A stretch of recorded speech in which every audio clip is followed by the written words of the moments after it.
Welcome, ladies and gentlemen. It's Championship Sunday here in the SSA Winter Open. Rlcs action always comes to the biggest day of the week, and it's my absolute honor to get to cast, to bring you this panel, to host for the beginning of the day, the final three matches of this. And starting off the day with me is, of course, Pyro J and Triple M. Looking at their faces, they're just as excited to be here as I am. And of course, this whole thing brought to you by ACGL. Big shout out to them managing to put on what I'm sure you guys will agree has been a phenomenal broadcast. Getting through every issue as soon as possible, making sure to bring you the action every step of the way. Love these guys, love what they're doing, and loving what we're getting to see, gents. You know, a big weekend so far, starting with a completely new format to bring us to this weekend. Instead of going through any long Swiss stages, we go to a group stage, throw things wide open there. 3 of the 4 groups, pretty much what we expected. Group D, the group of death, shaking things up as we headed yesterday to the playoff brackets. And that playoff brackets did some very interesting things. You know, when that first round came up, we saw pretty much most of the way through there, things looking one-sided. Apex Astronics getting us a nice little game 5. And then yesterday, same sort of story. Limitless taking that without dropping a game at all in this entire weekend. Fusion losing out to a very strong-looking ATK side. Orlando Pirates taking a concise win there over Apex. And then the big one, the one that went back and forth. And Triple M, you were there to get to see that 7-match clash between Nixa and White Rabbit Gaming, my friend. Yeah, I mean, what a game it was. I mean, even Snowy was surprised by the outcome of that game, and not in a disrespectful way to WRG, but more in just a matter-of-fact way, like, okay, they are here to play some Rocket League. And, you know, I foolishly predicted Nixa to win that one in very swift fashion, but WRG were not having any of that. So they're a team that are on the come-up. They obviously had a great stretch in the last season, and they look like they've only gone up and onwards since then. Should be interesting to see how they fare today against their semi-finalist opponents, Orlando Pirates. Yeah, it's also interesting, Altruism, because Nixa had 3 consistent top 4 appearances. Like, at this point, you almost just expect them to be in the semifinals. Yet, you cannot doubt what White Rabbit Gaming has been doing. Yes, they had a rough group stage, Group D. It was a group of death. All right, you just got to accept it. A little bit of craziness to start out this split. But remember what they did in the last regional. They got to top 2. They've got the tools to get all the way and do it again today. So, yeah, very feisty. Game 7, best of 7 there to get White Rabbit Gaming to our top 4.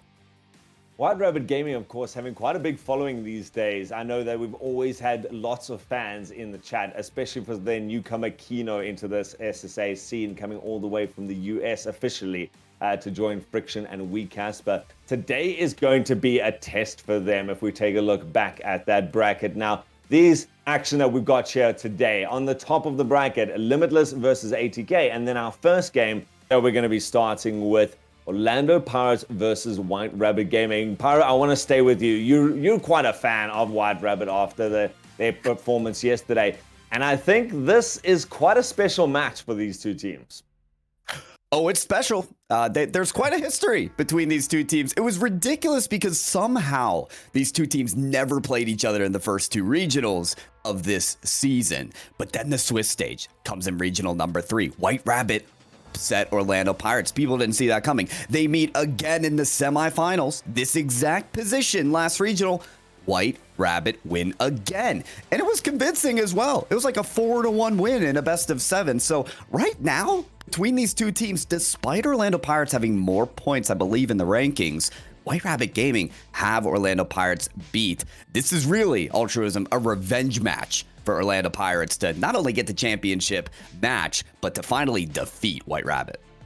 Yeah, 100%. Like the ability to really set down that rivalry, because that's what we're trying to get at this stage, right? In terms of the entire RLCS here in SSA, big thing, the big question is who's going to be that second spot for our wildcard position. We've already got Limitless looking so powerful right now, 30 points ahead of their nearest rivals. They've pretty much got themselves in and been looking very difficult to beat. And ATK going to have to show off something big later to do that. That's second place right now, currently held by Orlando Pirates with 48 points. White Rabbit Gaming, 42 points. The change up that this could be, I don't think that White Rabbit would be able to go completely past Orlando Pirates there, but to narrow that gap to within a couple of points if they manage to take them down today. And then, of course, test themselves against Limitless at the end. That sets up for a little bit of an interesting story. And Triple M, do you think White Rabbit has the ability to go through and actually take out arguably South Africa's most favorite organization, if not currently their best? I think the potential is there. I'm not sure they're quite there today and right here, right now, but the potential is there. You've seen this WRG team, as you guys have pointed out, put in good performances against the likes of Orlando Pirates. And whilst Limitless are the measuring stick of greatness in SSA, I would say Orlando Pirates is a pretty good litmus test as well, right? If not Limitless, then Orlando Pirates is a good team to beat, to prove that you are really doing some special things in this region. So they've already got past the first hurdle. If they can get past Pirates again today, then yeah, there's a potential, upset there. I won't go as far as to say they will win. I think they could take a game off Limitless, maybe a couple, and make it a really competitive series. I think they're at that stage right now. Okay, so we're going to head to a quick team comparison because this is where it really starts to get interesting. Marcus, you did say there that the litmus test, that is Pirates XD, that measuring stick, they used to be known as almost exactly on level with this Limitless side here, Pirates XD, and they seem to be quite still a little bit above the competition and most of the teams they come up against. Even here, a little bit ahead on goals, just ahead on shots, but these are still significant numbers, 0.6, 0.7 for every one of these. You enjoy your soccer. How does this sort of thing, especially that win rate, that 70% win rate, that's got to mean something at the end of the day, right? These numbers. It definitely does. I mean, we were talking off camera about Orlando Pirates in their series against Apex on their route to this final. And it's kind of crazy. Orlando Pirates won 4-1 and we were still finding holes in their gameplay just because they're that good, right? They're that amazing that even when they're sweeping teams, we're still like, yeah, but they don't look like the Orlando Pirates that they can be because they've set those heights so high. So looking at that win rate of 70%, pretty decent win rate. The shot count almost reaching 10, an average of 10 per game, just under 10 per game.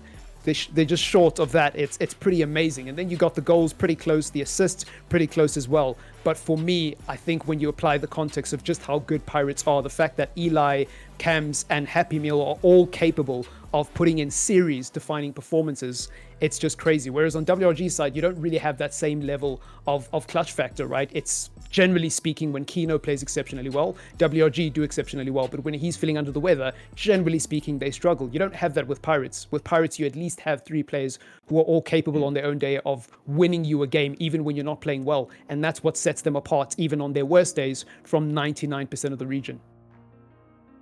Very interesting to see. If you guys want to get involved with this conversation, of course, you can do so in the Twitch chat. Hashtag OP means you are backing the Orlando Pirates to be able to take this. Hashtag WRG means you are going against it. I'm very interested to see what the popular opinion is right now. Pyro, we see Marcus saying that, back and forth between the two of them. The big points that he made there. 3 great players on the side of Orlando Pirates, potentially one standout star that we get to see from WRG. I'm interested to see if you think that. And the other point is, Orlando Pirates not necessarily looking at their peak. We did see a couple of double commits yesterday. We saw a couple of very weirdly missed shots. Is that just Orlando Pirates relaxing because they thought that there was not really that much challenge? Do you think they're going to have to fix those mistakes today, or that they can fix those? No, so first of all, I do not think that's Orlando Pirates relaxing. I think Apex Gaming have a lot of respect right now. Lackstar and Original being a duo for a long time, and then with the addition of Shadow, this kind of makes Apex Gaming like a really dangerous team, this split. So I'm excited to see more of them. But for Orlando Pirates, when we talk about what Triple M mentioned, like criticizing this team when they almost sweep a different team, still, it's because the benchmark is Limitless. It's because the benchmark is a team who doesn't make a lot of mistakes. So in order to get to where Orlando Pirates want to be, they have to reduce and almost to zero those mistakes. When you mentioned the double commits, that's one factor. Another thing I mentioned, Altruism, was their midfield game. They gave up a lot of open shots. I want to say it was Original who had like 2 half-court shots that just bam, right in the net one game. There's got to be someone back there. There's actually at least got to have some cohesive offensive rotation. Happy Meal has played kind of the half-court defender a lot of the times, but anyone can do that in order to like keep that goal secured. So yeah, there's a few different things for sure that we're looking for from Orlando Pirates, not only if they want to defeat White Rabbit here today, but have a chance at Limitless if they move on. Well, you guys seem to think it's just as close as we do right now. The chat result is in. For now, it's sitting at 48% Orlando Pirates. A very small margin, but a margin nonetheless, saying WRG going to be taking it with 52% there. It's going to be time now, I think, guys, to try and get some sort of predictions from you. Who do you think is going to win and why? I want to get like pretty crisp, pretty clear. I think this team's got it, and here's why. The defining factor for each of them. Who do I feel like picking on first? Who's feeling vulnerable right now? Pyro, you look way too confident there, my friend. Who do you think it's going to be? Oh, yeah. Well, I'm glad I'm faking it while Altruism. That's good to hear because I'm very secure in my prediction here.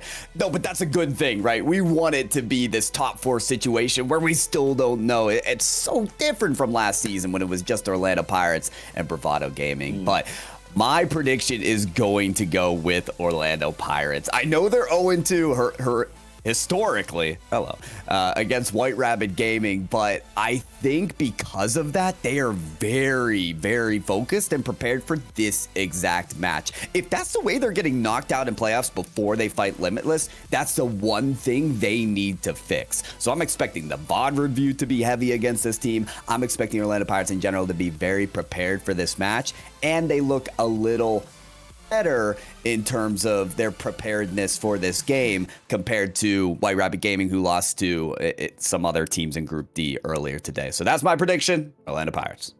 Orlando Pirates. Okay, I see the chat result actually swinging back and forth at this stage. Went down to 46% for WRG. Now back up to 48% WRG, 52 for Pirates. That's back and forth, really. Just the smallest of margins for each. Marcus, are you going to go the same way as Pyro, or do you think that WRG has this? I think WRG do have this, so I'm going to go with WRG. Okay. Reason being, not just because of history, but just because watching the two teams over the last couple of days, the way they took down Nixer, the way they didn't let their mentals drop every time Nixer kind of went ahead, they were able to bounce back. That, to me, is evidence of a team that is in a fighting spirit and in the right mindset for the business end of the competition. Orlando Pirates, yes, they did sweep a very good Apex team, but as we've mentioned many times and pontificated many times about on this broadcast, they're not at the level that they can be at, and I think that might cost them against a team like WRG. So I'm going to go with WRG. It's going to be a close series, though. Man, the two of you splitting the panel, the chat splitting the votes, and I have not been wrong yet this weekend. Unfortunately, we're out of time. We're going to have to send it off to our casters right now. No chance I'm getting involved in this discussion. It is way too close to call, ladies and gentlemen. So we're going to let the match decide it out. It is our first game of the 3. Yeah, Orlando Pirates XD taking on White Rabbit Gaming. Take it away, gents. Well, this is a semi-final that really, I think is the better of the two. It will be the closer of the two. And I'm glad it's the way we're kicking off Championship Sunday. I mean, you know, we talked about this WRG roster at length, the fact that they're no strangers to this Orlando Pirates side. And, well, Pirates seem to think Pirates have got this in the bag. What do you think is going to be the standout reason for that going into the series as we await the lobby here? Yeah, gotta pump the brakes on in the bag. I'm with you, Triple M. This is gonna be a close one for sure, but I'm glad we're facing different sides of the coin here in our predictions. At least we predicted. Altruism, I'm not done with you with no prediction there, my man. But yeah, Orlando Pirates, listen, again, historically not doing well against White Rabbit Gaming, but they have the tools. They just do. Happy Meal and Cams, they've experienced regional champions 3 times last season under Bravado Gaming. And they've been to Yeah, Worlds once. and had that Worlds experience as well. Exactly right, Triple M. And Eliakim, there's a lot of hype around this player for good reason. You see a cross-court pass high up in the air, and Eliakim's coming off the backboard to slam it down top corner, man. Like, he's got what it takes. He just does. And I'm not saying White Rabbit don't, but I've just seen it more from Orlando Pirates gaming. They have that history, and that's enough to convince me, Triple M.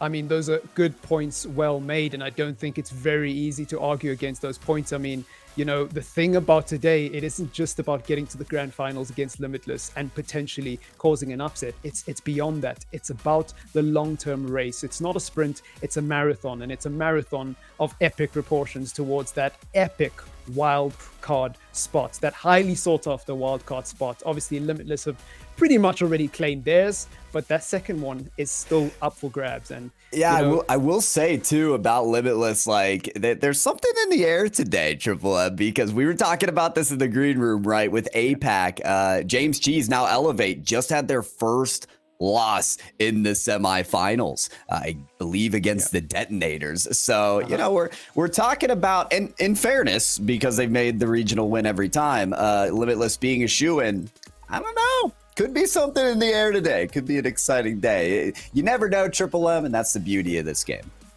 That is the beauty of this game that we've all come to know and love indeed. And, you know, upsets create for great storylines. They create for great entertainment. But for now, we're going into our first semi-final. It's WRG versus Orlando Pirates. A picture of excellence on the one side, a picture of experience on the one side, and on the other hand, it's a picture of potential, a picture of excitement, a picture of possibilities. WRG, can they pull it off again? 3, 2, 1, and away we go for game number 1 of our first semi-final on Championship Sunday, and it's Eli barreling forward to get the boost. And well, the opening seconds here should be very nervy for WRG and Orlando Pirates, but how they navigate the tension will tell us a lot about who is in tip-top form today.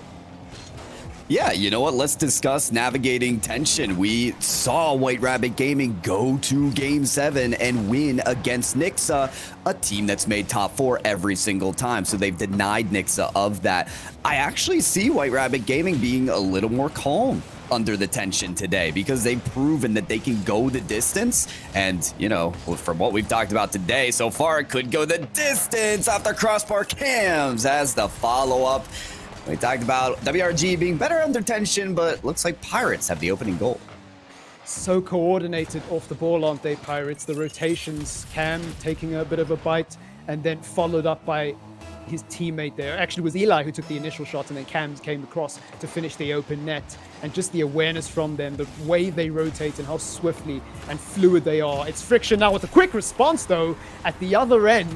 And as I'm complimenting Orlando Pirates on their fluidity, it's WRG who respond with great potency, and Friction gets them back in the game. And you know what? One of the mentions about how we're looking at Pirates and how they kind of stay sturdy was that midfield presence.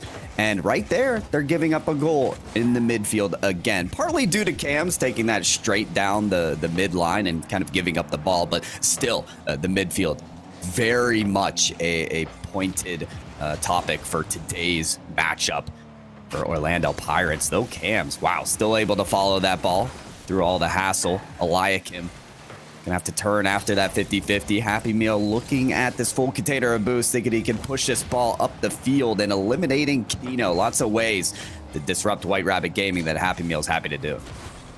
Absolutely, as Wee Casper receives the ball here, it's Eli now taking it forward. Orlando Pirates being very reserved here early on. They know they can't afford to overcommit against WRG.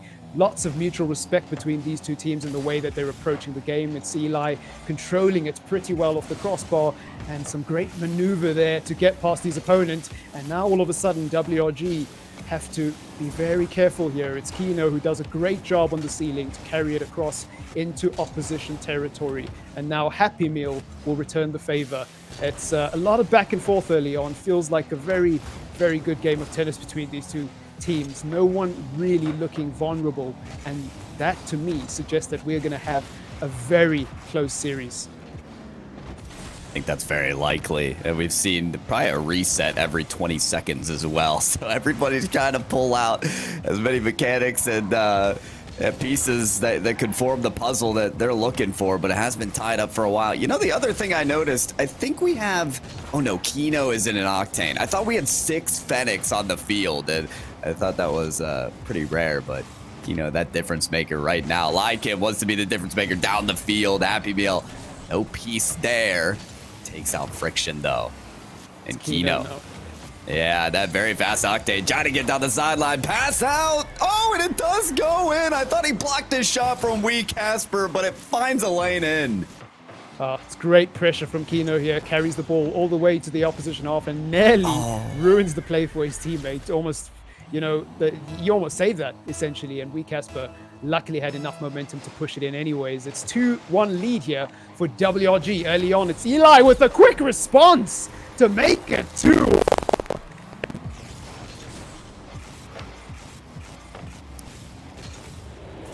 Devastating for White Rabbit, but come on. When you see Eliakim get that kind of space up on the ball, you know he's hitting that with a massive amount of power, and he just rips that right in. So, Pirates not giving up the lead so easily as they bring this right back to a tied scoreline.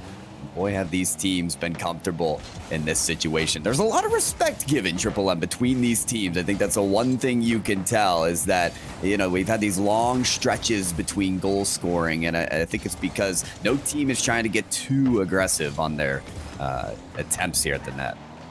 Absolutely, and sometimes giving a team too much respect can be the reason for your downfall because you perhaps give them more space and time on the ball than they perhaps need. But in this case, it's a case of both teams, as you pointed out, giving each other respect rather than the one being scared of the other. It's Wee Casper now going for an initial setup off the backboard there, forcing a touch out of Happy Meal. It's Cams now who gives chase. Friction with the interception into the path of Eli. Now Eli will look to make a play. No boost in the tank. He'll have to try another day, but it's Happy Meal now. Gets the pinch off the wall, and Cams goes for the spectacular, but it will not end up in the back of the net. Eliakim, 50-50 goes against him here. Happy Meal forced to respond to the ball, but Cam's right under him, ready to get on that ball at any moment in time. Off of the backboard, Friction, big clear, but Happy Meal, he's so ready for it. Look at him launch from the half-court line. So prepared for whatever White Rabbit Gaming may have as a response to these passes around the corner. Eliakim trying to find another, but he's going to wean off of it a bit. I have noticed Eliakim in many situations just low on boost, use kind of all his resources at one time. He's got to be smart about that efficiency here. Coming down to 20 seconds left before he might just get overtime. We might just get overtime indeed, and both these teams look really up for this game. The physicality's there, the rotations are there. Tactically, both teams looking absolutely spot on. It's Kino now into the path of Cams. Wee Casper does well to thwart that attack before it can even start. It's Eli now, gets it into the path. Happy Meal, it's Cams, and we're going to overtime. Very well. Yeah, there wasn't a shot chance for either team there, so I think they're happy to move right along. Got to be careful with this kickoff because this is how we saw the latest Pirates goal. It's off of the backboard. Could be a good chance here. Friction, it goes to the side. And Eliakim controls, but Kino's not done with the possession. Off of the post. Friction, are you kidding me? How does he thread the needle? Brilliant. Kino with the initial pass, Friction with the awareness to trust that his teammate is going to put it in the middle and just goes for it early. Makes his run very early so that when the ball crosses the line, he meets it just at the perfect apex. Oh my word. What a goal for WRG. And what a moment as they take the lead in game number 1. They had a marginally better in terms. Actually, Pirates had more shots. I was about to say WG had more shots, but Pirates had 6 with WG only having 5. So a very close game. And even without the numbers and data to back it up, I think just in terms of the eye test and the ebb and flow of that game, it's hard to differentiate which team is better at the moment, apart from the scoreline, which is WRG. It really is. You know, the desk was split. The chat predictions were split. It kind of feels like the teams are split right now, Triple M, as to who they think's gonna win as well. That was the most overtimey of overtimes. That makes absolutely no sense.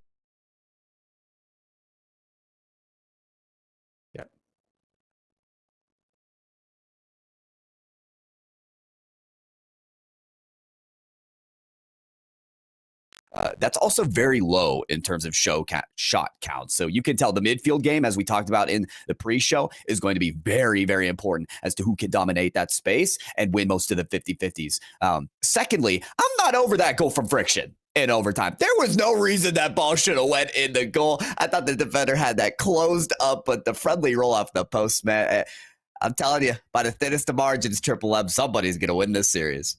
Absolutely. The thinnest of margins is what it does come down to at this level. We're going to the Forbidden Temple now for game number 2, and WRG with an early 1-0 lead in the series to stamp their authority on Orlando Pirates once more. It's Happy Meal now looking for a dribble, goes for the predictable shot. It's Eli into Cams, and Friction with a good early save here. WRG almost caught with their pants down, but it's not over yet. Kino still has a lot of work to do. It's now pushing forward, and early on in this game, Orlando Pirates coming out swinging, guns blazing, taking advantage of the slow start, and Eli nearly scores there. Happy Meal now tries as well, and well, WRG are weathering the storm by the skin of their teeth.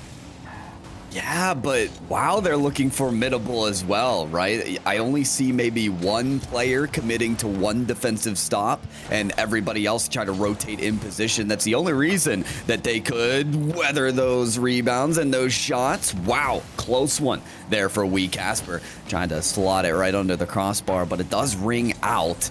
You can tell, I think both teams are trying to rack up that shot tally much higher than what we saw in the last game.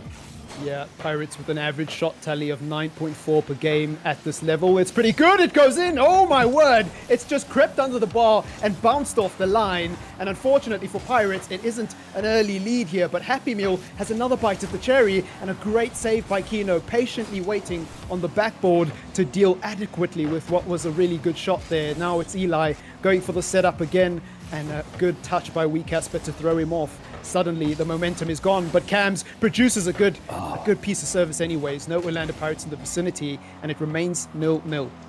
Yeah, where are they? I mean, that's the chance right there. The infield pass, if that wasn't the thing that was drawn up, then what was? I'm not sure. I mean, we've had a barrage of shots. In the first minute and 30, Orlando Pirates have already extended their shot count from last game. So I don't know where the shot was that time, the one time they needed it, but they'll have to just rally and try again as Eliakim.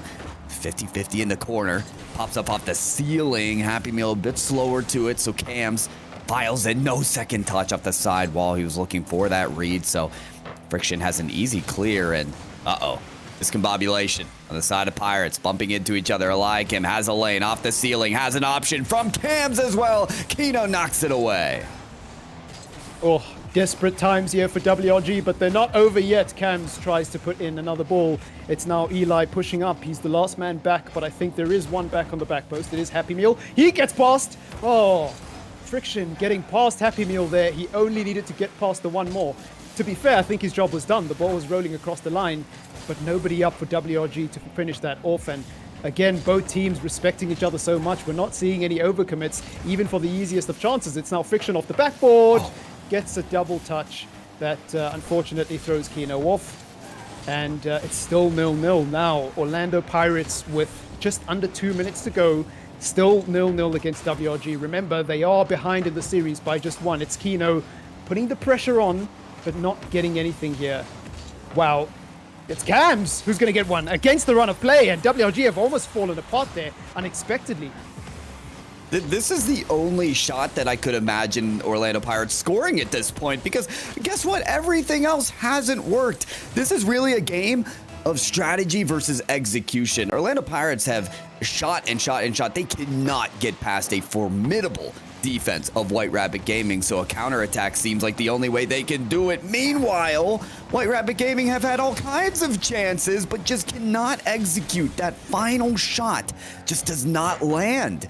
And at this point, they only have under 90 seconds to do it. So White Rabbit Gaming, if you want to force another overtime, this is the time to turn it around. This is the time to make those chances matter and start to execute and start to hit those shots on target. Absolutely. It is squeaky bum time here in the Forbidden Temple for White Rabbit Gaming with 1:05 to go. It's a great pass from Wee Casper. Tries to get on the end of his own chance. Gets a bump for good measure. Kino gets a demo for good measure as well.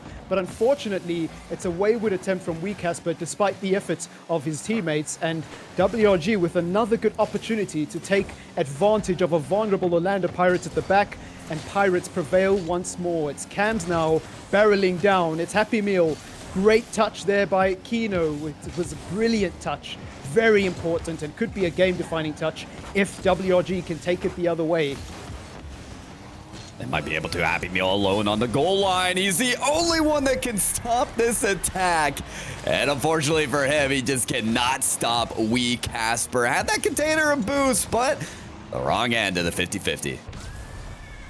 Yep, and I think that's just one of those situations there that WRG really needed. Not the prettiest of goals, but it's a goal nevertheless. It evens things up and puts them back in the advantage seat. So now, advantage WRG. Orlando Pirates with 22 seconds to either send this into overtime again, or just close it out with a late dramatic finish here. It's Happy Meal now who'll give chase into the path of Wee Casper. Gets past one, can't get past Cams though because he's being bumped. And, well, WRG, they got to be careful here. Good shot from Eli and a great save by Kino. This one is going to overtime. Oh, boy. Okay, Cams, I thought you had it there at the last second, but it did not go in. A very even kickoff here to start things off. Hold on, Kino's got a chance. Cam's got to save that ball. Kino gets past him. They force OT in the last seconds of regulation time and come back in a storm. Oh, you know what, mate? Kino is an absolutely brilliant player, absolutely clutch. And it's moments like that that make me give him so much praise because you need your big players in those big moments to be in the right place at the right time. He's aware of where he needs to be. If he wasn't on the end of that chance, he probably would have been going for a bump or a demo or some sort of play to disrupt the opposition. And equally, Wee Casper and Fiction have done their part as well. And that's why this WRG roster is oh so good. The shots total from both teams a lot higher in that game as well. I think that's worth pointing out. 10 shots from Pirates and 9 from WRG. So again, WRG having less shots, but somehow producing the better chances and overall converting at a higher rate. Yeah, you want to talk about the shot tallies. I mean, we had Pirates get 7 in the first minute and a half. It was an absolute barrage, but they couldn't keep it up. And also, Triple M, that was not even the way they were getting scoring chances. The only way that they scored was off of a blip of a moment in a counterattack. And actually, it was every goal in which that happened. Friction had that quick, Wee Casper had that quick counter as well, just against Happy Meal. And then you had Kino basically off the kickoff of overtime. What we're learning here is that the team that can work better off their feet, right on a whim, have the best reactions is going to win out because the long-standing pressure of these very expansive possessions are not catalyzing goals, at least in game 2. So, we can see how this game continues to evolve, continues to adapt right now. But yeah, the reaction time, those moments that we talk about, Triple M, may be the most important moments after all. Absolutely. And it really does define what you need to win at this level. It's those key opportunities, those small windows that you really get to shape the narrative in the series and take control. It's one thing to win game 1, but then you've got to go replicate it in game 2, game 3, and then subsequently game 4 and beyond if needs be. And so WRG have done a really good job of that right now. We've just received word that there's apparently a timeout going on at the moment, which is pretty interesting. I think this is a good time, and I'm assuming it's Orlando Pirates because obviously they're down, who've taken this timeout. And I mean, the adjustments that they need to make, I mean, I can't even imagine what you would be saying during that. I thought they had the winning formula at the beginning of the game in game number 2 when it was just outstanding pressure from them, but they could not score. So there's just one little piece that hasn't been solved of this puzzle against White Rabbit Gaming. Not only today, Triple M, as we hop into game number 3, Wee Casper, down to Kino. Okay, the timeout helped somebody, Triple M, but I don't think it was the Pirates. Yeah, I mean, one thing Pirates did well, as you pointed out so well last game, was really get off to a good start and start on the front foot. But this time it's WRG, and it's that man again, Kino, getting the opener, and WRG are looking pretty scary at the moment. This, for Orlando Pirates, would be their third consecutive loss to WRG under these circumstances if they cannot turn this series around. Now then, it's Cams giving chase, looking for an early response. Friction does well to hold up until Weecasper comes to his aid. It's a great shot and a good save by Friction there, and he gets it out as well. So early on, WRG, they've got their early goal. They defended the early attack from Orlando Pirates. Now we wait to see what the rest of the game has to offer. I really feel like this match is like a science experiment for the Orlando Pirates, just testing different solutions to see what works. It was a massive amount of rebounds in game 2 that did not give them the goal. Now they're trying to turn it inside before the ball even gets to the corner for those infield passes. And although those are looking more lethal, they're still not finding that final shot that can break through the defense of White Rabbit Gaming. They are appearing to be a solid foundation defensively, and I think for Orlando Pirates, there's gotta be a way to disrupt that foundation. I don't know if it's bumps or demos. I don't know if it's boost steals, but Triple M, it's gotta be something. Yeah, for me, I think they've just got to be. It's a good setup there. Happy Meal almost getting a touch, but to answer your question, I think it's just a case of Orlando Pirates not really being as aggressive as they need to be in those moments. They've had chances where the ball has been flashed across the goal, both in the Forbidden Temple and at the beginning of the series as well in game number 1. And unfortunately, they just were not committing men forward. They always had 2 on the halfway line. A mistake here at the back puts them in a very precarious situation. It's Kino now who is forced to play backwards. Friction does well, but I don't know if this is good enough. Happy Meal almost puts Orlando Pirates on the board if it weren't for a good save. Now, WRG taking it the other way, and it's back and forth action here. So close to call. Happy Meal again. Eli again. Cam's backpedaling, and this is not looking good. Lots of demos coming in, and Weecasper decides to take it to the heavens and is looking for anyone in the middle. But unfortunately, Friction and Kino back out on that occasion and decide to go for the smarter option rather than the aggressive one.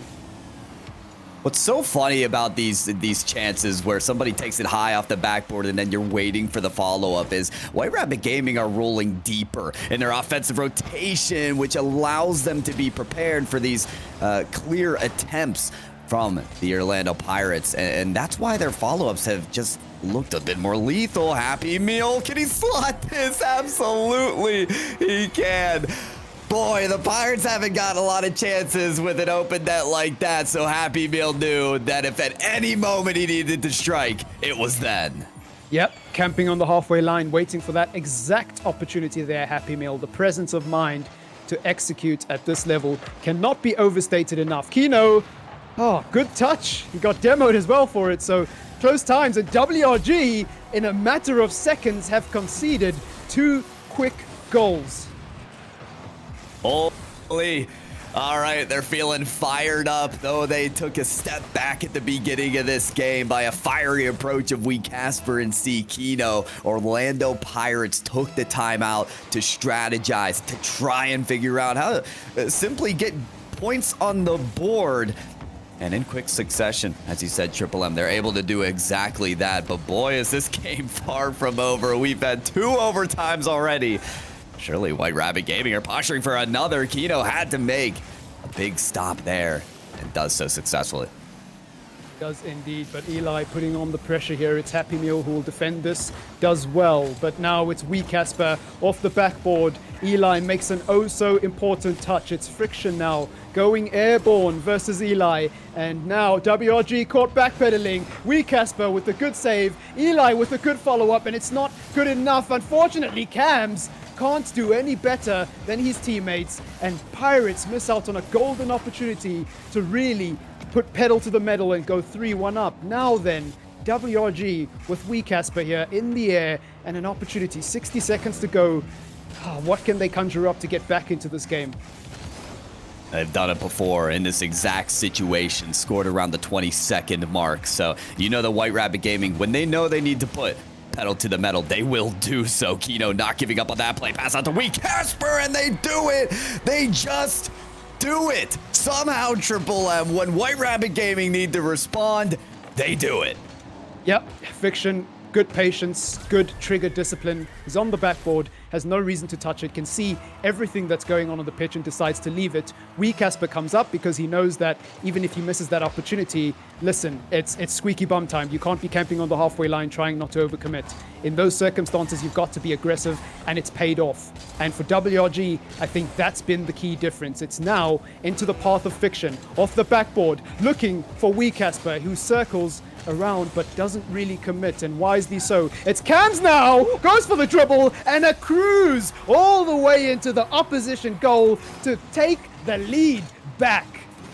I love the teamwork here. I like him and Cams. They're kind of trading possessions here. Like, all right, you want to carry the ball? No, you. Okay, I like him. You know what? You take the ball. I'll play lead blocker. And though it took till later on in the push to the other end, he gets the demo. That's the go-ahead goal for Pirates to get their first win in this series. But it's not solidified yet. They've got to hold strong here. 10 seconds as Friction pushes up, rolling very deep in their own end as Pirates to kick away anything. I like him out of boost, though. Casper tries to push it around the corner. Kino with a last-ditch effort. And will it plummet to the ground? No! Casper finds Friction on the wall, but he can't keep the ball in the air. The Pirates win their first game. They win it after their timeout call, Triple M, but it was nothing easy. Nothing easy at all. Again, 10 shots for Orlando Pirates. So that average of 9.4, they're very much overperforming it now for the second game in a row. And I tell you what, that game there was not the prettiest, but by any means, right? But they fought well, and they never let their heads drop. And that's the thing with Orlando Pirates. Even when they're not playing at their best, they have the capacity to win games because of the individual brilliance of Happy Meal, the individual brilliance of Eli, the individual brilliance of Cams as well. He was MVP in that game and had a lion's share of the points. So this sets things up pretty nicely as we go to the Utopia Coliseum. I think now we finally have a series on our hands, and WRG, the ball's in their court to respond now. Of course, they're still in the lead, they're still in the ascendancy, but I think Pirates are now starting to edge their way back into the series. Does feel like that, especially after White Rabbit Gaming were the first to score, and then Pirates sort of, as you said, kind of itch their way back there. But I am still worried for the Pirates. As you said, Triple M, it wasn't the cleanest win, right? And we talk about individual performance from the Orlando Pirates. What I saw, especially from White Rabbit Gaming, were their ability to push so far up the field via their air dribbles. They just seem to be on it and are able to push it so much farther. And I think I want to see from the Pirates them to contend against those air dribbles earlier on. We get a quick pause here, by the way, guys, just sorting out some details in the spectating there. But it's the point here, Triple M, of I think that if Pirates want to continue to stop White Rabbit Gaming on their pushes down the field and down the stretch, they need to contend them in the skies. And we know that Cams and those players like him, they have the ability to do that. Yeah, and I think another thing that WRG are doing really well is that in comparison rather to Pirates, when they get those opportunities where the ball does get flashed across the net and the ball is somewhere in the middle, they've always got numbers forward, and they're so aggressive. They're not afraid to leave the space open in the middle of the park in those tight situations where you need a goal and you're 2-0 down. I think Pirates have been a little bit conservative, especially when they've been at the deficit, which to me doesn't really make too much sense. I mean, when you're down anyways, overcommitting really isn't a problem as far as I'm concerned. But sure. anyways, Eli Kim here gets the kickoff. It's into the path of Cams. We are in, I believe this is game number 4, a 2-1 deficit for Orlando Pirates, but a much more promising performance in the last game, and hopefully they can build on that. For WRG, I don't really know if you change anything. It's more or less the same. It's a case of don't cry wolf until you actually see a wolf type thing. They don't need to do a thing differently here. They just need to keep putting pedal to the metal. As Kino puts another good save, it's Happy Meal gets a touch. Can't put that in the back of the net. And WRG weather the storm in the opening 30 seconds. Yeah, I'm really wondering what Eliakim and Cams were drawing up in that moment, because while Cams is trying to score, Eliakim is on the complete other side of the ball. It weirdly almost worked out with Happy Meal's follow-up, but regardless, this is looking a bit similar to game 2, which though the Pirates didn't win, they had most of the pressure at the beginning of the game, and that follows suit in this game. But White Rabbit Gaming keen to attack once again. Cams does find it at the half court, though. Casper in position to pick this up, and Eliakim eliminated, so Cams has to play this in the midfield and does that well. This is what I wanted to see from the Pirates, is contending in the midfield when the ball is highly elevated, not giving White Rabbit Gaming too much time in that situation. Pass out to Kino, denied by Happy Meal. Yeah, Fiction was lurking as well, so Happy Meal does well to get away. Happy Meal gets past one, can't get past the second. We've seen a few marauding drives here, but not really anything too spectacular. We're still waiting for that complete team dribble. Of course, it's very hard to do at this level with the level of quality that's on the field, but it would be nice, just for the hype. It's Casper now with some service into the middle. Kino waiting patiently. He looks to bring another pass into the middle as well. Just rinse and repeat for WRG very much. Always just going down the flanks and using that space out wide that Orlando Pirates have given them, because going through the middle just isn't an option. It's way too contested. And that's very much been a theme of these two teams. It's now into the path of Eli. He's very awkward, backpedaling towards the ball. It's Casper now. Can't get it into the middle. An unceremonious second touch means that the attack is over for WRG, and now it's time to defend. It's Cams almost pulling out something really special. You got to keep your eye on Cams at all times, I feel like. He has been able to been the top of the scoreboard, at least for Orlando Pirates, but you got to consider who's doing it on White Rabbit Gaming. Friction, great pass up. Cams can't get a piece of it, so Kino takes the last slice. Yep, in between both players and perfectly into the center of the goal. Precision, accuracy, and just awareness of mind. That's what you get with Kino when he's playing at his best, in addition to his mechanical excellence. It's now WRG once more in the lead with 2 minutes and 16 to go. Kino now gets past one, looking for the backboard. A demo comes out on the back post. Kino, could have got a touch there, but decides to rotate back intelligently. Happy Meal with the shot, and Eli finally gets a response for Orlando Pirates with 2 minutes to go. Been waiting for Eliakim to wake up here, and, well, he's wide awake. Okay, look at the placement. Friction thinks he'll take high. So Eli goes low, and there's the equalizer. Happy Meal very smart as well to lift that ball in the air instead of playing in to the 50-50 that was constructed, or at least architected, by White Rabbit Gaming. They just couldn't find it. Woo! Conglomerate there near the goal line, but it allows Casper to break out. Can't find the double, but it's down off the crossbar. Nobody can read it. Kino's still up for the ball, and it's saved by Cams. Cams and Eliakim produced a wall to not allow that ball to go through. Yep, it's a good shot here, and Kino with an awkward save. Cams puts it back into the path of Happy Meal, who decides to rotate out, and wisely so, I might add, because WRG could have easily hit them on the break there if that went wrong.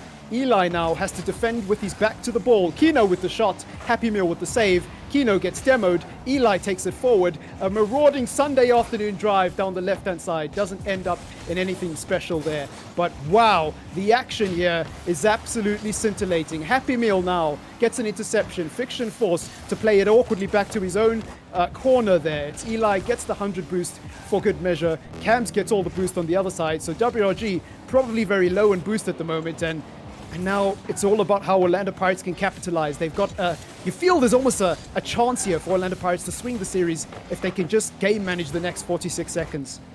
Oh yeah, the gameplay's really opened up. The pace has as well. We talked about it earlier. It's all about how you can work off of your feet. I think that spontaneous moment is what's going to decide this game, as well as we just have 30 seconds remaining. Casper wants a big bomb down the other side of the field. Could even get a bump on the goal line to allow somebody to score. Maybe not two at once, though. White Rabbit Gaming, what's going on there? It's a quick turnaround for Pirates, but Casper still back so quick on the recovery. A launch from Cams, trying to enable Eliakim, but it's an instant push from Kino down the mid-stretch. Happy Meal following this ball. Casper wants to control, but Cams won't allow it. Off of the ceiling now. Two defenders, staunch, ready for the battle. On the goal line, Kino just carries this ball towards the ground. It's lifted up.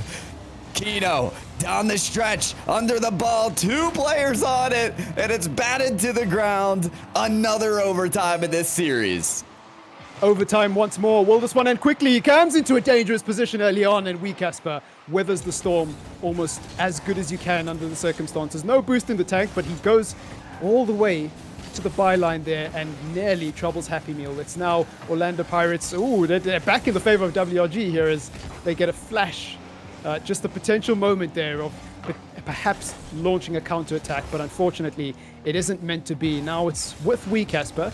He will get dispossessed by Happy Meal. Kino tries to clean up, doesn't do a very good job. Eli all the way towards the goal. Fiction awkward, but manages to keep his car under control and stay in the right path of the ball.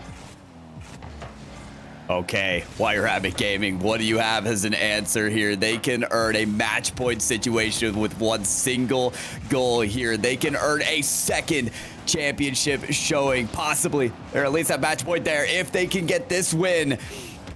But they're going to have to continue to weather the storm of the Pirates in this overtime. They are unrelenting in these possessions. And Happy Meal, as he leads the scoreboard right now, tries to architect something, but Eli can back up. There's someone trying to read it there up the ceiling, so he's got to get rid of it quickly to not allow for the easy clear, but there it is. Monstrous amount of power on it. Cams has to read this. Punches it out from his corner, but Casper expects that off in the backboard. Friction looking for the goal. It's tapped between Eli and Cams. It will go safely to the corner, but only for a moment. Happy Meal lurking in his own net to kick it away once again. Yeah, desperate times for Orlando Pirates. Kino now looking for the setup. Kino goes all the way, and Happy Meal is forced to desperately scramble across his line to save that one. It's Eli into the path of Happy Meal. Kino with the good interception.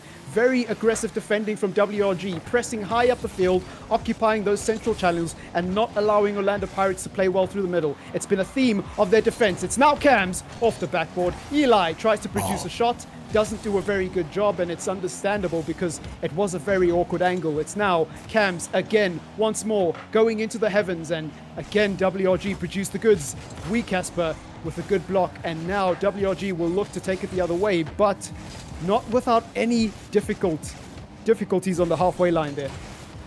Goodness me, there's plenty of difficulties right now for both teams. I mean, this goes back to the earlier parts of this series where, oh no, that's dangerous from Friction. Pirates had so much pressure, but they just can't get past White Rabbit Gaming no matter how many shots they put together. And then in a moment's notice, a flash in the pan, White Rabbit Gaming come back with a counterattack to try and score. The Pirates have to be so careful in these situations because of how dangerous White Rabbit Gaming can be on their attempts. Cams with another push forward. I really think Pirates, they're going to need to push the envelope at some point here because they're attacking the net. Yes, but is it with enough ferocity? I think it's a bit careful in this overtime situation. They may just have to give it their all as Eli pushes up. That's the last touch, and it's going to be enough. It beats out the last defender. The Orlando Pirates of a long overtime will tie up the series. Yeah, after defending and soaking up so much pressure, Orlando Pirates finally get their opportunity at the other end and beat WRG. It's now 2-2 in the series, and what a close game that was. I feel like I've said that for every single game because it genuinely has been truly magnificent Rocket League between these two teams. I don't even know where to start. I suppose the first question is there. Do you think that that was the best performance for Orlando Pirates of the 4 games, or are you still not convinced? I think over the series, I've been more and more convinced by the defense of Orlando Pirates. The series started with the Pirates gaining more of the possession, but White Rabbit Gaming looking way more lethal on their shot chances. The Pirates, I wasn't convinced as to their formidability on defense as I was for White Rabbit Gaming. But over time, it's getting better and better. So that overtime brawl was very good for the Orlando Pirates. They weathered any storm that White Rabbit could produce and then slowly but surely broke down White Rabbit until they could score. So I think that game was instrumental in the Orlando Pirates establishing some control in this series. But still, an overtime's an overtime. Triple M, these games as close as they can be. This series as close as it can possibly be as we head into Game 5. Yep, game 5 on the Utopia Coliseum. It can only be utopia for one, dystopia for the other. There must be a winner, there must be a loser. Now then, game 5, it is getting very interesting between these two teams. Casper goes for a dribble. Happy Meal declines. Happy Meal takes it forward into the path of, oh, it's Friction now who takes it away, but Eli with some good pressure. Oh man, it's, well, every touch is feeling more and more important and heavy here with every passing second. And so far, WRG again have weathered the storm successfully in the opening minutes. Now it's time for Pirates to do the same, and Cams with a very good improvised save there. That one looked dangerous. Yeah, that looked more like a routine in and out save that was much closer than it should have been. I was a little worried for Cams in that moment, and I'm worried for Happy Meal because for a moment he was the only defender there. I am starting to wonder as well, Triple M, was there supposed to be a timeout from White Rabbit Gaming during that break between games 4 and now games 5? Hold on, I can double tap to set up Happy Meal. Timeout or not, it doesn't matter. Pirates, they're on a streak of their own and will score the first in game 5. Well, the benefit of hindsight is that we can look at that goal now and say, maybe they should have taken that timeout. But it's not over yet. 3 minutes and 40 seconds to go. WRG, they seem to be marginally on the back foot now. It seems to be Pirates who have the spring in their steps. It seems to be Pirates who are exuding with confidence, and Happy Meal looks to make it to oh so close. Maybe on another day, but Cams now will try his luck again. Eli will keep it up, and Happy Meal will probably give chase. It's Kino who has to be careful. Happy Meal does well. Casper also does well. It's now into the path of Friction. What can he conjure up? A response for WRG? No, it isn't. Cams with a good save. It does start to feel like there's some players from White Rabbit Gaming that are breaking under the pressure. Touches that are guaranteed just about for these players are going amiss on the backboard. And Pirates, you know they're going to take advantage of exactly that. Again, very close there from Casper, which looks more like a routine save. So I do wonder how White Rabbit Gaming are keeping up with this high-pressure situation. Of course, they did go to Game 7 with Nixa and defeat them, but they're going to need to do more to defeat not just the Pirates, but Eliakim. In this game, in the last Triple M, he is heating up. Yeah, I mean, what can you say about that? It's just really good awareness for him to go for that play, the mechanical ability required to execute that play, and then the presence of mind for Happy Meal to track that ball all the way to the byline and assist his teammate to pinch it in. Teamwork makes the dream work, and Orlando Pirates right now are living their best dream. It's 2-0 against WRG, and a potential lead looming over the horizon for them in the series. It's now Cams again, giving chase, forces an awkward touch out of Friction. Casper comes with some great aid, and it's Happy Meal now again with another interception in the middle of the park. I'd love to know how many he's had in the series. It's Eli with a good touch off the backboard. Kino with an unconvincing touch has to follow it up, but can't. Casper with an uncharacteristic miss there will give Cams an opportunity to go again. Pirates are just relentless in their pressure and their desire to barrel down the door of WRG, and so far they've been unable to respond successfully. Here's the thing, you got two veterans on this Pirates squad that have been in this situation, this top 4, even the top 2, time and time again. Cams being one of them. And they, if anyone is under pressure, if anyone's going to gain momentum in a high pressure situation like this, it's going to be these players exactly. They're taking advantage of a lot of defensive mistakes right now from White Rabbit Gaming, and it appears to be slipping for WRG. Yeah, well, as interesting as this game has been, there seems to be interesting word that we might have a potential restart on our hands with the admin getting kicked from the lobby. So, as if the series couldn't get more dramatic as is. But for now, we'll keep calling the action and keep you all updated. It's Friction going into the path there of Eli. It's Kino now with a touch off the backboard. And Casper tries to make something happen, but unfortunately to no avail. This is, this would have been a dominant win for Pirates if it had counted, but with the way things stand, it seems like it won't. No, It this will. game is still Okay. on. This game is still counting. Absolutely. Yeah, it's just a lobby restart, but Okay. a very convincing lead right now for Pirates. All they've got to do at this point is hold on to it. That's the most important part, and they've done an exceptional job at that with a bit of a shaky defense from White Rabbit Gaming. We'll see if they can pull anything together right now to sort of give them a glimpse of hope in the next game, game number 6, where Orlando Pirates, it looks like they are going to have the match point. Him sees Happy Meal in the midfield. Little cheeky backflip there for Happy Meal. He's thinking maybe let's just lock up our defense instead, for sure. Demolition. 15 seconds remaining. Ball off the crossbar here. Cams with yet another touch, and Eliakim keeps it in their enemy's domain. There it is. The most, by far, convincing win that we have seen today goes to the Orlando Pirates in a situation where they earn match point in the semifinals of the Winter Open for RLCS SSA. Triple M for OP. It just takes one more to get to that championship spot and finally get revenge against WRG. Yeah, absolutely. For Pirates fans, it's relief. For the Pirates team, it's jubilation. But the job isn't done yet. It is now match point and advantage Orlando Pirates. And well, the story of that game is that they definitely had majority of the shots. And WRG, I want to say, just based on the run of play, spent a lot of time in that game defending, it seems like. So, I mean, they've got to make some massive adjustments. And what started out as a series where WRG looked like the team that was in control and poised, now it seems like it's gone completely the other way. And I can't even begin to think about where to break that down. What do you think Orlando Pirates did well this time around?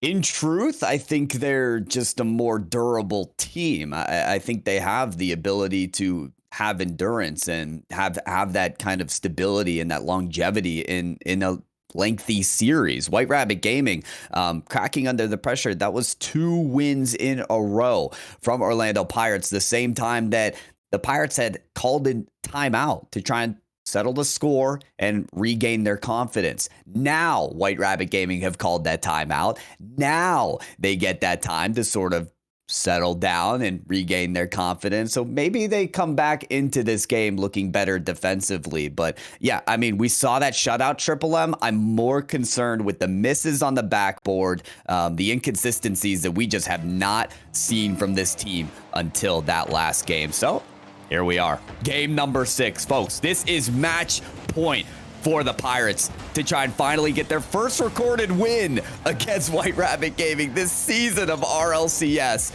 and earn that top 2 spot at least of this regional. Well, the narrative between these two teams has been back and forth. Not sure that this is the official lobby, so this might be a test, and we'll definitely keep you updated as to when the official game will start. But just to continue talking about these two teams, I mean, the twists and turns and turbulence between these two teams in terms of their history seem to be starting today, because up until this point, it has been WRG, but now Orlando Pirates seem to be getting their revenge, as it were. It does feel like that, yeah, that they're getting their revenge. And that's how this whole series was drawn up to be, right? These two teams had not played, not one single time of the whole season until the latest regional. They met in Swiss. White Rabbit Gaming won. They met in the semifinals, the same situation, and White Rabbit Gaming won. Like I said, I feel like the Orlando Pirates coming into this match, coming into this series, were very, very prepared against this exact team. Not to say that White Rabbit Gaming don't have that shared success of the history between these two teams and wouldn't do the same thing. But Pirates, this is the sticking point. This is the one roadblock for them to play against Limitless in the finals, to get that match that is exactly what they want. Now, Limitless not absolutely secured in yet today in their championship final today, but that is what they're looking ahead for, most certainly. So for them to perform so well, Triple M, I think in game 5 was very much exhibiting exactly that. So it looks like the players are getting ready. We'll get back into this match very, very soon in game 6. Triple M, keys to victory for White Rabbit Gaming, because although it feels like they need to kind of tie up their shoelaces and get away from those inconsistencies, what's it going to take to bring this series to game 7?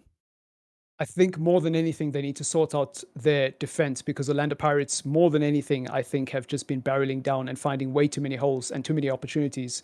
And then the second priority is obviously taking more control in the midfield when you do have the ball, not going for the desperate long ball across, but rather just maybe taking time to control, taking time to breathe, and just try take time out of the game away from Pirates and stop their momentum, and maybe go for the aggressive plays when there's a minute left on the clock or so. Easier said than done, of course, but that's my very brief assessment of it anyways. It's into game number 6 now, and for WRG to extend their lifeline in these difficult circumstances, they must win this game, and they must win the next one to go on and win. So no more mistakes, only perfection against the second best and premier team in the country. Not an easy task, I can assure you, but they will try until the very end. They will indeed.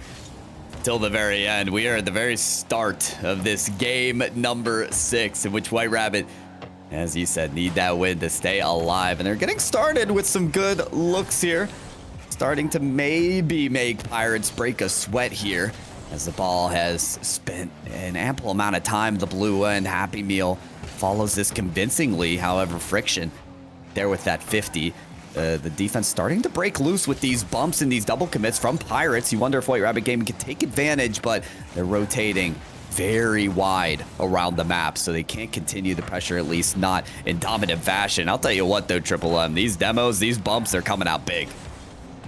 Absolutely, they are, and it's, well, for Orlando Pirates here, a good attack coming up. It's Cams with a great pass from Happy Meal to take a 1-0 lead with just 3 minutes and 30 to go. Ooh, okay, Happy Meal. All right. Do him like that then. God, that was a margin away from the most electric double tap that we have seen. From the tallest of heights, Happy Meal slamming it down.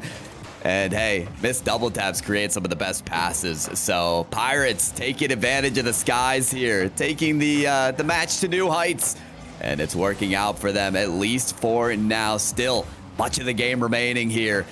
But the Pirates, I mean, they woke up midway through this series, Triple M, and they show no signs of sleeping.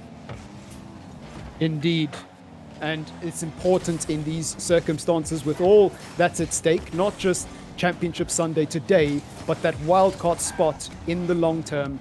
Everything matters, and moments, those are the key. You've got to take your moments. It's Eli now with a great flash across the box, but not too much for WRG to worry about. You do think that it does feel like they need to get something now if they are to change this deficit and maybe, just maybe, get back into the series. But for now, Orlando Pirates are comfortable. It's Cams over 1.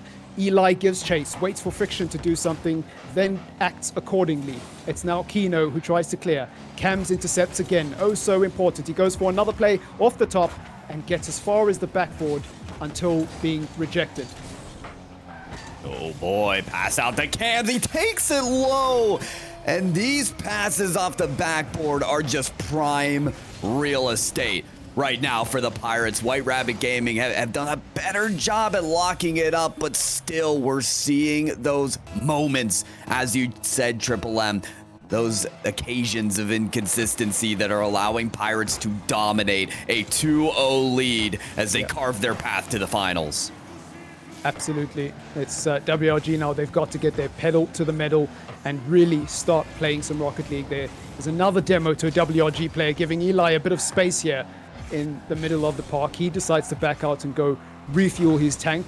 And now Pirates can start to shift to a more defensive formation, especially when they're rotating now, because they've got that 2-0 cushion and they don't need to overcommit. And suddenly they have the benefit, and Cams makes it 3. And now WRG are most certainly staring at an exit. Oh, things looking very uncertain for White Rabbit Gaming. They've at least been able to counter these swift movements, these transitions from defense to offense for the Orlando Pirates, but it appears no longer as they move very quickly. Oh, it's all up to White Rabbit Gaming now to settle the score and finally rival back, but boy, is time wearing thin. Yep, indeed. 90 seconds to go. It's now with Fiction playing it backwards, very awkward touch, putting his team in a compromising situation, and Cams doesn't need a second invitation on opportunities like that. That is game, set, match. I'll tell you what, I've had a ranked game or two that went the other way, so I don't want to call it too closely, but you are giving WRG a chance here, if anything. That's for sure. Happy Meal. Oh boy, this is looking very dangerous here. Very slow on the 50-50. If anything, they're just looking to drain this clock, which they're doing quite well. Happy Meal, a shot on net. That I'm comfortable calling it there. Triple M 5-0. And this is just incredible to even react to, because we've had so many overtimes, so many close battles. This series has been a gauntlet for both teams, but suddenly last game is a 3-0 win. This game up to 5-0. Pirates in this occasion have the durability. Yeah, what started as an eagerly contested affair has now turned into a complete embarrassment. Happy Meal scores yet another, and surely that is the second hat-trick on Orlando Pirates, if I'm not mistaken. Or actually, no, Cams has 4 of the goals, so never mind. Yeah, either way, it's a lot of goals. And listen, could you have any more of a convincing... Oh boy, that was close. Kino will find one here. So there is some consolation for White Rabbit Gaming, but even with this scoreline, it appears as if there is a very convincing argument for Pirates to have the best chance against a team that could be limitless in the finals. We have yet to determine how limitless and ATK break down in that situation. But yeah, seeming as strong as they have against White Rabbit Gaming, and especially their ability to adapt. We have to remember, Triple M, that this series started 2-0 in favor of White Rabbit Gaming. They called a timeout, they switched it up, and they've won now 4 in a row.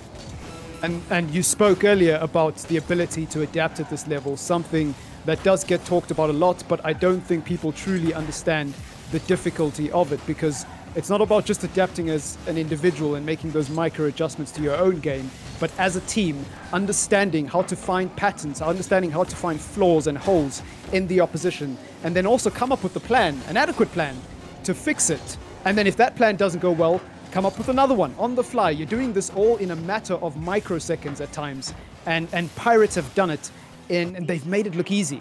They struggled against this team in the first 2 games, and now they've just put 6 past them. I mean, what a series. And honestly, it just demonstrates how good they really are. We are now going to bring back altruism to the desk to help us break down what I think is a series that I don't think anybody expected to end in this fashion. Oh, there is good reason, gents, why I didn't want to put a prediction there. I know, Pyro, that you were fuming by the time I sent it off there. But for good reason, right? 2 games in, WRG looking like they had that in the bag. How many overtimes? I think 2 overtimes in general. And then eventually, Orlando Pirates just seem to bring a next level of gameplay out of that, take it to the next step, and clean it up in a 4-2 victory. So I believe that was Pyro. You were the one who said Orlando Pirates, my friend, right? That was your prediction? But hey, listen, all the credit goes to the players. I mean, it's interesting that you said, somehow like Orlando Pirates found their groove, right? Because when I looked at the player titles of all these teams, everyone had a regional finalist tag, but it was Cams and Happy Meal that had that regional champion tag, right? We all know those 2 players have that history, have that ability to take it all the way and find a regional championship. It's in them. It truly is. And though I thought White Rabbit Gaming may have an edge because they won a Game 7 against Nixa, you have to admit, things just started to break down. The wheels just came loose towards the end of the series for them. Guys, don't go anywhere. We are going to have an interview with one of the Orlando Pirates players in just a second for you. But until we can get them online, Triple M, yesterday you and I chatted a little bit about it, and we said that Orlando Pirates, as good as they are, didn't really look to be up to the form that they were supposed to be at, the form that we've gotten to know from them for so long. Do you feel like today that just stepped up after that little break? I think they have. I think they definitely have. And I think you saw the progression of that throughout the series. I think in the first couple of games, very scruffy, very close between both teams. And what you saw, a common theme, just in terms of the eye test, was that WRG were penning them in their own half a lot. And WRG were capable of really just sending all three men forward at times. And Pirates found a way to punish that. And as the series progressed, they took over the control. They were better in possession, they were better out of possession, and they were better in transition. And ultimately, it led to them clinching the series. So that level of adjustment and that rapid evolution in a series in such a short space of time is pretty impressive. Pretty impressive. Pretty impressive right now. WRG, certainly a powerful team. Yesterday, we saw them take out Nixa, but not able to now push that next step. Pyro, just talk to me about this a little bit and how this sets up the rest of the whole RLC. Certainly, it means Orlando Pirates with the big bit of points deficit between them and any other team that's really going to challenge them for that second place for now. Do you think that's insurmountable about any of the other teams? And how comfortable do you think Orlando Pirates is sitting at right now? Well, we have to take the lessons learned from the last split. When we ended that last regional, it was White Rabbit Gaming to defeat OP to become regional finalists. And that really got them the points to kind of catch up to OP. This would have been a huge moment for them to close that gap, but now it just widens again. So looking at history, we see that it can repeat, the same ordeal and how close the series truly was against maybe that last game. Could certainly happen again. So I think this is going to continue to be a battle. That top two that we saw during the last season altruism is not the same top two of this year. It's getting more feisty. And you know what? I want to even see more teams in addition to White Rabbit Gaming try and take that 2 spot. We started this weekend with such a tight fight for that top. I'm with you, though, and it's led to some of the most exciting Rocket League every step of the way. We haven't known who could take it, and it really has seemed like so many teams up and for that running. There's just one of these 2 teams going through to the finals, and we're going to very quickly soon decide, or at least find out, whether ATK is able to pip Limitless to be able to take their first final there and knock out Limitless from theirs, maybe even take their first game of Limitless for the weekend. But before we do that, we had a Lycum yesterday really showing up, the first time we got to see him on chat, and we've got him here again today. So I'm going to hand off to you, Triple M, to find out a little bit more about what's going on in the mind of the Orlando Pirates. Yeah, well, Eli, great to have you on. First of all, congratulations on the win. And second of all, the first question I want to ask you is, you guys, obviously by your high standards, there was a lot of conversation about you guys not perhaps looking up to the pace yesterday. Do you feel like you've rectified that today, and are you happy with your performance? Well, I mean, considering we lost the first 2 games, we were a bit stressed, obviously, going into game number 3. But, Happy Meal as coach, he gave us a good pep talk and, got us in the right mindset to pull 4 games in a row. So very happy with that. But performance-wise, I think yesterday we played very well. Today was a little bit scrappy. I mean, we are playing very, very solid teams. The top 2 spot is being contested quite frequently now. So I'm happy to, get the performance out today. So. Yeah, and I mean, on that point, against a team like WRG, who, as you know, have played you guys in the past, and they've had your number, was that a bit of extra motivation going into the series, knowing that this is one of the teams that is eyeing you for that top spot? 100%. I mean, even in RLCS points, they're up there. So, you got to really pull your socks up to play these, and it's not as easy as last year. These teams are scrimming a lot, and these players are getting very, very good. So. Again, it was a rough series and a very stressful series for us, but we pulled it through, so very happy about that. Yeah, and you guys pulled through in genuinely magnificent fashion. My last sort of question, I think, is those adjustments that you guys made. What was the conversation like? And when you're down in a series, what really are you looking to change?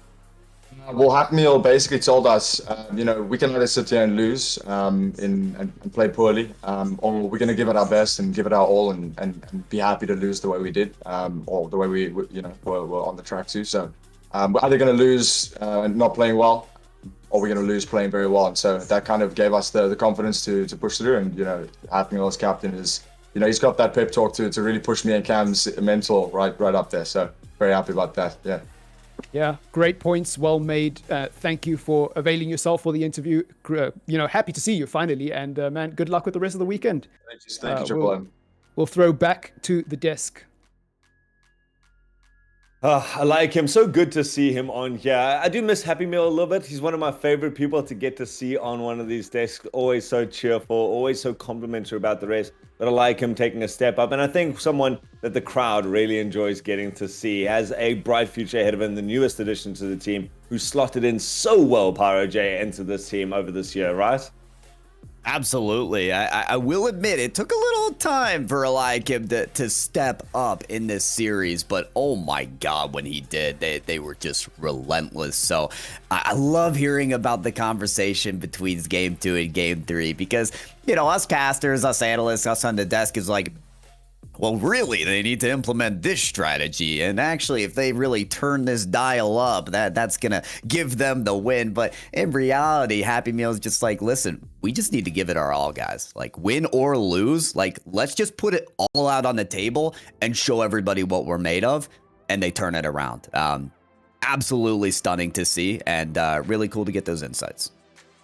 So good. And guys, you will obviously get to see them later. They have made their way to the grand finals. Now they get to put their feet back up and maybe just take a little bit of a pen and pencil to this next game, trying to figure out how they're going to beat whoever they're going to match up against. That game, of course, being Limitless versus ATK. A massive game coming up for our second semifinals. We're going to jump into that with saying goodbye to Triple M at the end of this, unfortunately. Muzz, instead, going to be coming to keep us company and bring you all the action. Oh, goodly goodness, it's going to be a cracker. We'll see you just after this.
Welcome back, ladies and gentlemen, to the Rlcs Winter Open. This is SSA. If you're new to the scene, Sub-Saharan Africa welcomes you with the best action that we can. We're into semi-final number 2 right now. We just did get to see, just got through Orlando Pirates managing to turn that game around, turn around all the momentum against that White Rabbit Gaming side. Very, very nice play. Welcome to the panel. Is our newest member, Muzz. You're getting to be here. Did you get to see that last game? You surprised that WRG didn't manage to clinch it out? What happened there, right? First 2 games going to OT where White Rabbit Gaming took it, and then just they couldn't clutch up at the end, and then Pirates took the rest after that. I mean, it was so incredibly close. I mean, White Rabbit Gaming were holding their own the whole way through, and then, nope. Elikem Cam's Happy Meal, they just know how to clutch up when it does count. And so, after that, it was kind of a done deal. Meanwhile, for this second game, now, probably not going to be the closest match, or at least certainly not one that we're predicting to be as close. More importantly, I think just going to be a much harder trial here for ATK to try and take down Limitless. Limitless so far, this entire weekend, not dropping a single game, putting on some incredible stats the whole way through. And Pyro J, what is it going to take right now? If you guys, by the way, want to get involved with this chat, I want to get that chat vote going straight away. Hashtag LMT for Limitless and hashtag ATK for ATK. So Pyro, break down this matchup here. Yeah, happy to. I think what you're starting to ask there, Altruism, was like, what's it going to actually take to take down Limitless? Gotta make them feel uncomfortable, because this is a team that reduces inconsistencies to almost zero. They're very prone to making no mistakes and also making you make mistakes, because they play very, very quickly and like to play the ball really high in the air as well. So I think ATK, they've got to be able to hold their own. And you know what? I got to give this team credit. I know they're dealing with a new edition of Galaxy, who, by the way, has impressed me so far this event. But these teams have met, and ATK refused to be swept. In their last 2 meetings, ATK were able to take a game off of Limitless, and once when they were may contain nuts. And then in the Fall Cup, they met for a best of 7. ATK took 2 games off of this Limitless squad. So again, they don't have Gizu anymore, but I don't want to paint this as Limitless are going to continue to not drop a game. They have the capabilities to do that, but I'm looking forward to ATK giving this a good shot. ATK giving this a good shot. They obviously could be one of the toughest oppositions that Limitless have had to face so far. You know, Apex Gaming, Corsi Ballers, Team Espionage being the group stage that Limitless had to take out. No one really there at the biggest names of us. And then coming through the playoffs, Red Crown Esports, a clean 4-0 so far from Limitless. Muzz, is this going to be the biggest challenge? And how much bigger is this going to be? Is this going to be a maybe 1, maybe 2 games for the side of ATK? Or is Limitless just that far ahead? Limitless are that far ahead, but I think ATK definitely have that kind of gumption and the consistency we've seen throughout the seasons to do well. So yeah, 1 or 2 games can definitely go to ATK, but you'd almost be a fool to vote against Limitless here. So I mean, I think it's going to be a hard mountain to climb for the ATK lads, but they should be able to put maybe 1 or 2 out. 1 or 2, that's all you got. So I believe that that's your prediction then. Yes, Limitless alt. Yeah, Pyro, quickly, easy. Limitless. Yeah, pretty easy, pretty quickly. I'm going to go that way. Certainly no back and forth on the panel this time. No hesitation from me. I am keeping my 100% record, or am I? Or am I? Still, 20% of our chat believes that ATK has a shot in this, a 1 in 5 chance. Will that be able to take it? I don't know. We're going to have to find out in just a second as we jump into the game. So without wasting any more of your time, let's see what the top people in SSA have to do. Limitless versus ATK. Take it away, gents. All right. Well, Muzz, let's do this. I mean, I have my questions to Altruism, whether, deciding not to make a prediction last match keeps him at 100%. But we can talk about that in the green room. We've got a great match here, Muzz, of Limitless versus ATK. We appear to be on the same page that although Limitless are geared to make a championship run, ATK are no cakewalk. We're both kind of expecting them to at least take a win here. I mean, 100%, right? You know, Worty and Willu come with tons of experience, and I think that kind of experience has rubbed off on Galaxy so far. Yes, there's small minor inconsistency when it comes to Galaxy's gameplay and just maybe nervousness, you know, that we've stepped up to this big stage. You can see it in the shooting, how the weekend's kind of gone. Sometimes a bit too much across the face of the goal in his over-eagerness. But, you know, they do have that ice in the veins here, Pirate J, to be able to get 1 or 2 off of Limitless. Can they win? Does anyone win against Limitless, right? It seems to be just they're doing far too well in SSA to lose now. And, you know, so they come in here to get a 4th regional win. That's what they're aiming for, right? That's right. Yeah, we talked to Snowy yesterday, and, you know, we've talked to him throughout the whole region, throughout the whole season. Even last season, he talked about this, the main goal being able to compete at the world stage, at the international stage. So for them, in that perspective, this match is just another stepping stone to continue to set the bar very, very high for SSA. So you've got to respect that determination from the Limitless squad of being able to do that. Gotta say, though, for those rooting for an upset today, you can rest on 2 reasons to maybe see that coming. Number 1, in APAC, things got shaken up, okay? You don't expect James Cheese now elevate to lose, but they did in this exact situation in semifinals in this regional. Secondly, Limitless have lost 1 single match this entire season. It was in Swiss against Nixa, formerly Reformed at the time. So they have kind of that break in the armor, Muzz, that is possible. So something's in the air today that could produce an interesting result. That's all I'm going to say. Now, I think it's time to get to this match. Game number 1 of the semifinals of RLCS SSA Winter Open begins now. I mean, I think Pirate J almost expecting a mosquito to go through a brick wall, right? You know, it's just going to be so incredibly tough, but it can happen. So we're going to see what happens. I mean, Titans can fall, but, you know, will Limitless start today? We're going to see what happens here. Game number 1 in our upper bracket semifinal. It's, down to the wire, Pirate J. You know, what are we expecting? Yeah, I mean, we're expecting Limitless to show us exactly what they want to show us, which is setting the bar of SSA. Every single match, especially on broadcast, is a chance to showcase exactly that.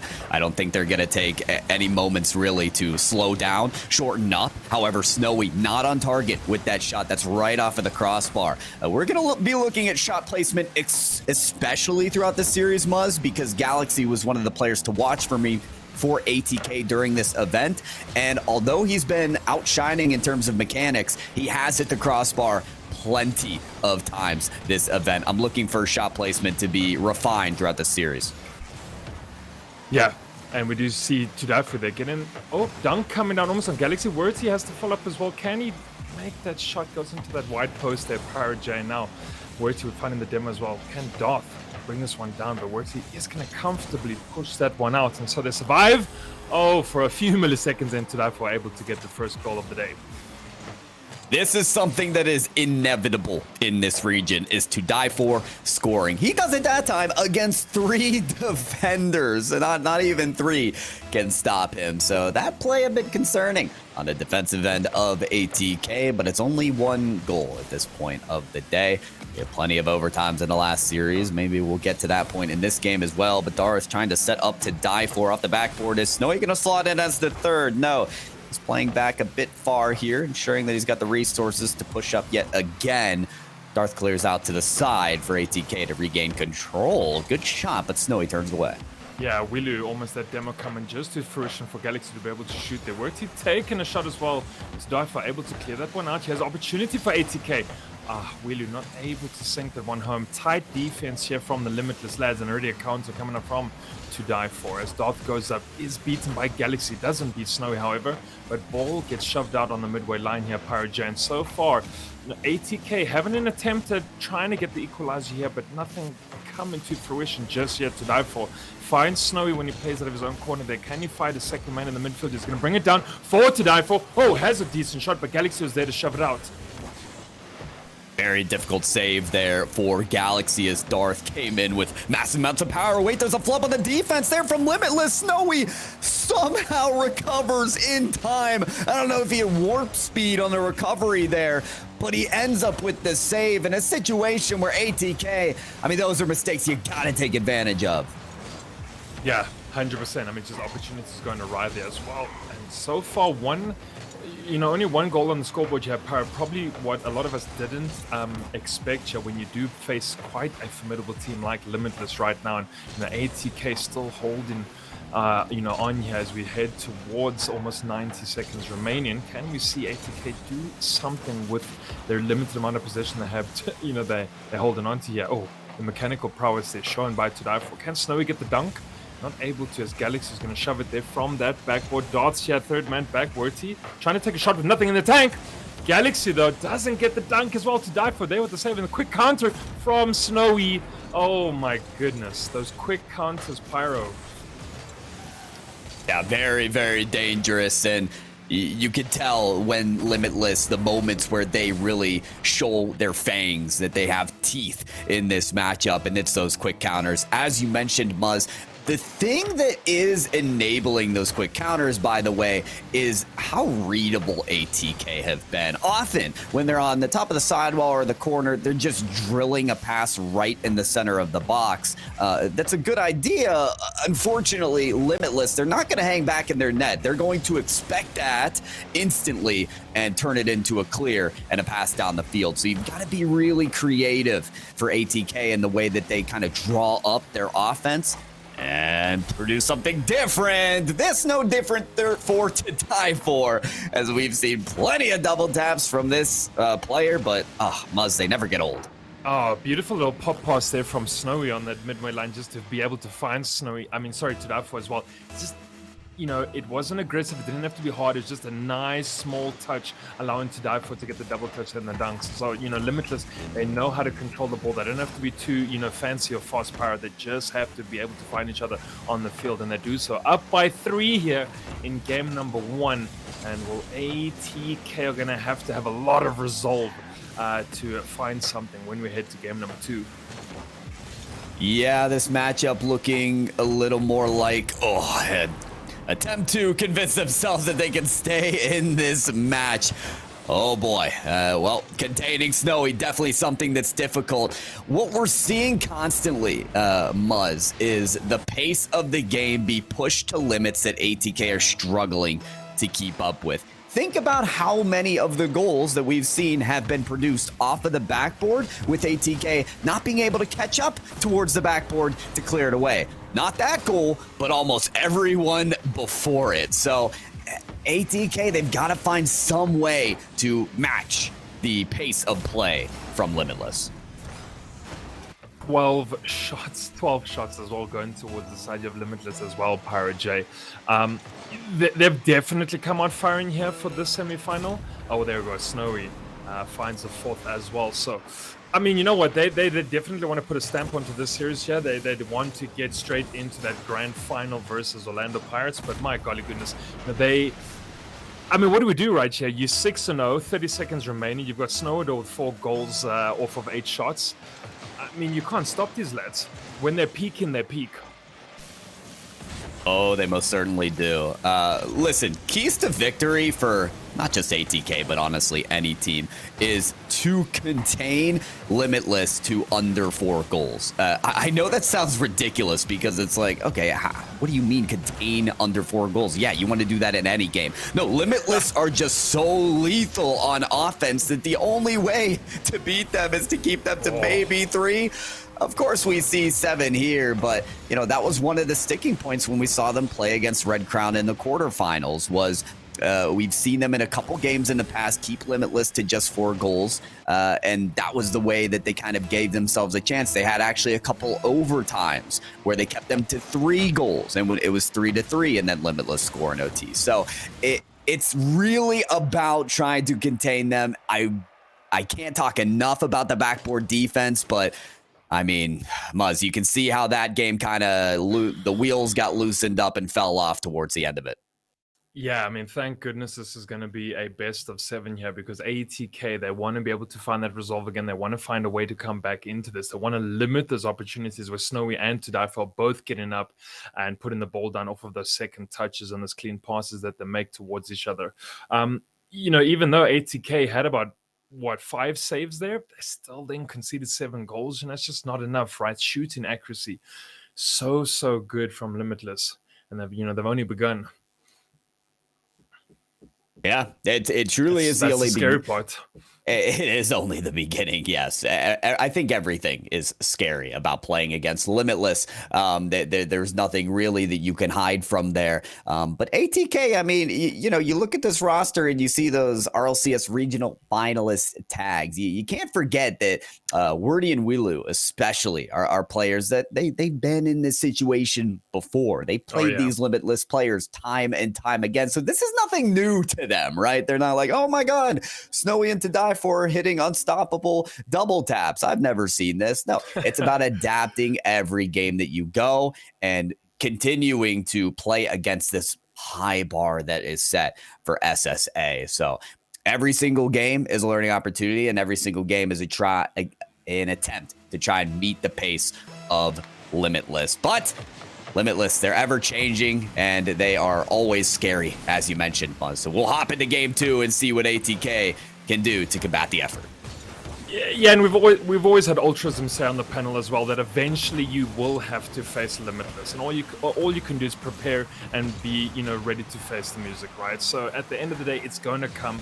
Just depends, how prepared and how kind of ready you are to face against the danger that is these 3 players.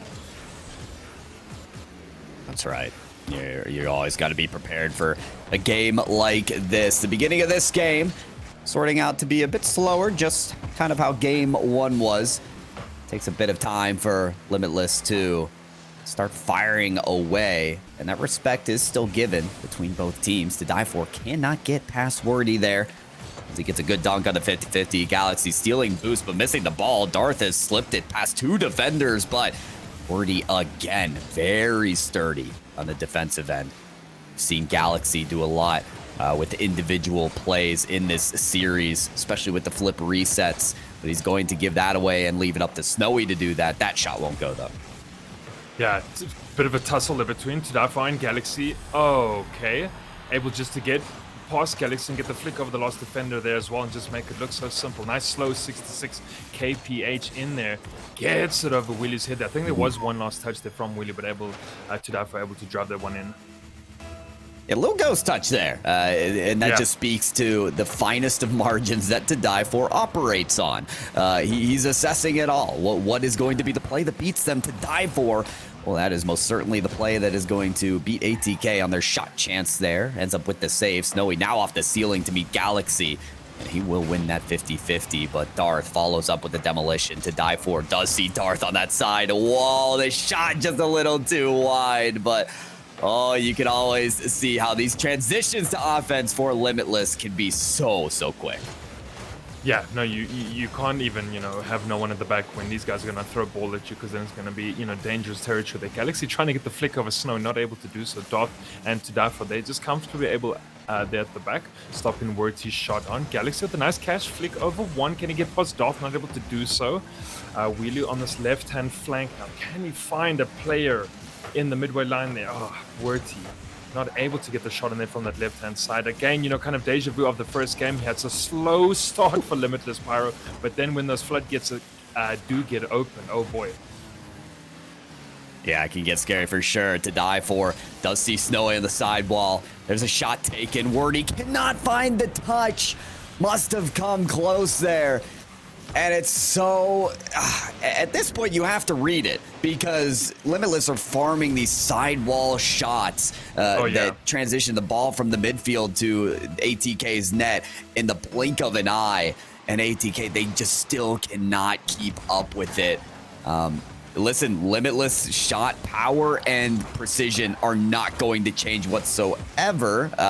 The number of defenders may, as Snowy, I think, got in front of Darth's shot there. But ATK are the ones that will need to change in order to get in front of those shots. Yeah, no pre-jumping at all is going to, have helped Werty be able to get up there to stop Snowy on that shot there. So 2-0 right now, going to the side here of Limitless against ATK. Darth just slowing down the play.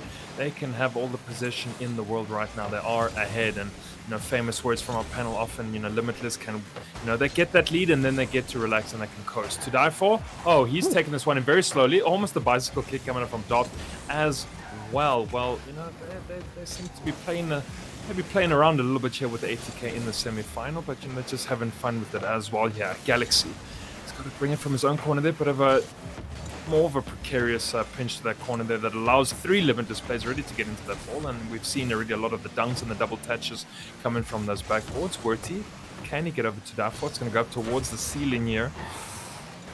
Bit of a slow play here as we get towards this business in Japaro. Most certainly, but the game's still close as we trail down to that final minute. Already going to give that up to Weelu. I am trying to key into Darth's play as well because he's been a little more quiet today. While to die for and Snowy had over 700 points in the last game. He was hovering around 200, and he's very, very important piece of this puzzle. But I want to see how he operates on the offensive end. Looks like more he's kind of keeping to the defensive end of the possession right now. And available to play that third man, Snowy, not afraid to turn in, but Darth going to be the next on the ball. It's actually worthy to get past him, but Snowy, quick in succession. Coming down on that half minute remaining. Muzz, the ball game's still very close, but ATK got to find a way to score. Yeah, they're going to have to do so very quickly now because we're only about 20 seconds remaining of our regulation time here. Darth finding that demo onto Weelu as well. Ball going towards the Limitless corner here. Can't they do something with it? The Weelu wants to try and get up there, but Darth was very successfully shoved that one out to die for. Finds the corner. Is it going to be a typical Limitless dunk here? Does it go a little bit too wide for them? Snowy is there, and Galaxy from the sideboards has to push this out, but of course the clock ticking down here. Should be Limitless taking game number 2 as well. Oh well, To Die For says he wants a third before that happens. A third it is there. Chalking it up there at the 0-second mark, getting right past Wordy and Weelu. Just no hope on that nice high play. There is going to be a timeout called on the side of ATK, so we will get a little bit of time. You got to remember that Orlando Pirates, hey, they did the same thing last series in the semifinals when they went down 0-2 against White Rabbit Gaming. They went ahead and called timeout, and hey, they won the next 4 games. Now, ATK maybe not postured to do the same. Unfortunately, Muzz, there was one key to victory I mentioned, which was keep Limitless under 4 goals. They did do that, but that's only one of the keys to victory. This team needs possession time.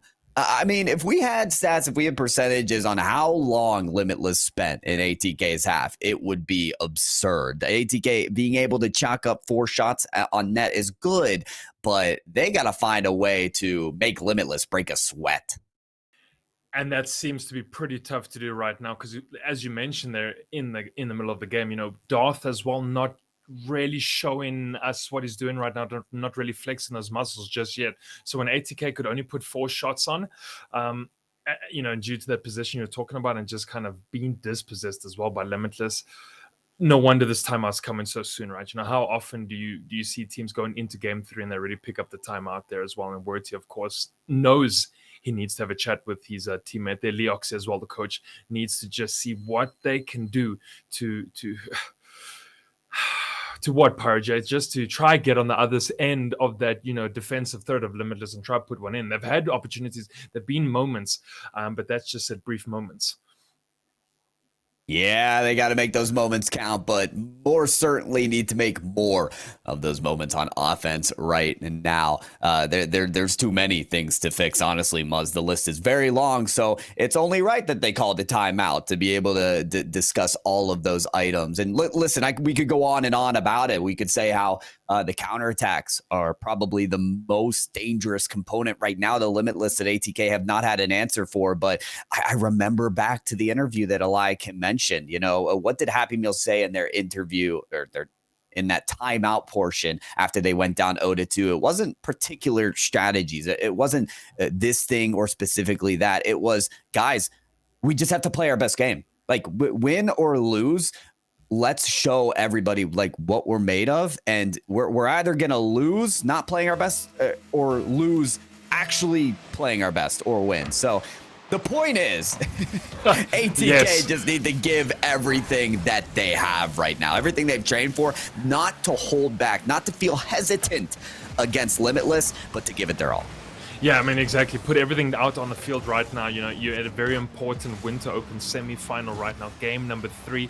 Put everything down on the line and have no regrets. As Werty wants to try swiftly play from his own corner there, but already dispossessed by Tudaifa, and Wheelu able to pick up that ball as well. Not too much left in the tank as he's going to air dribble most of the way down that field here. Can ATK put something together? Shot on there by Werty. Oh, it goes just wide on that far post there. Almost an opportunity for ATK to take the lead.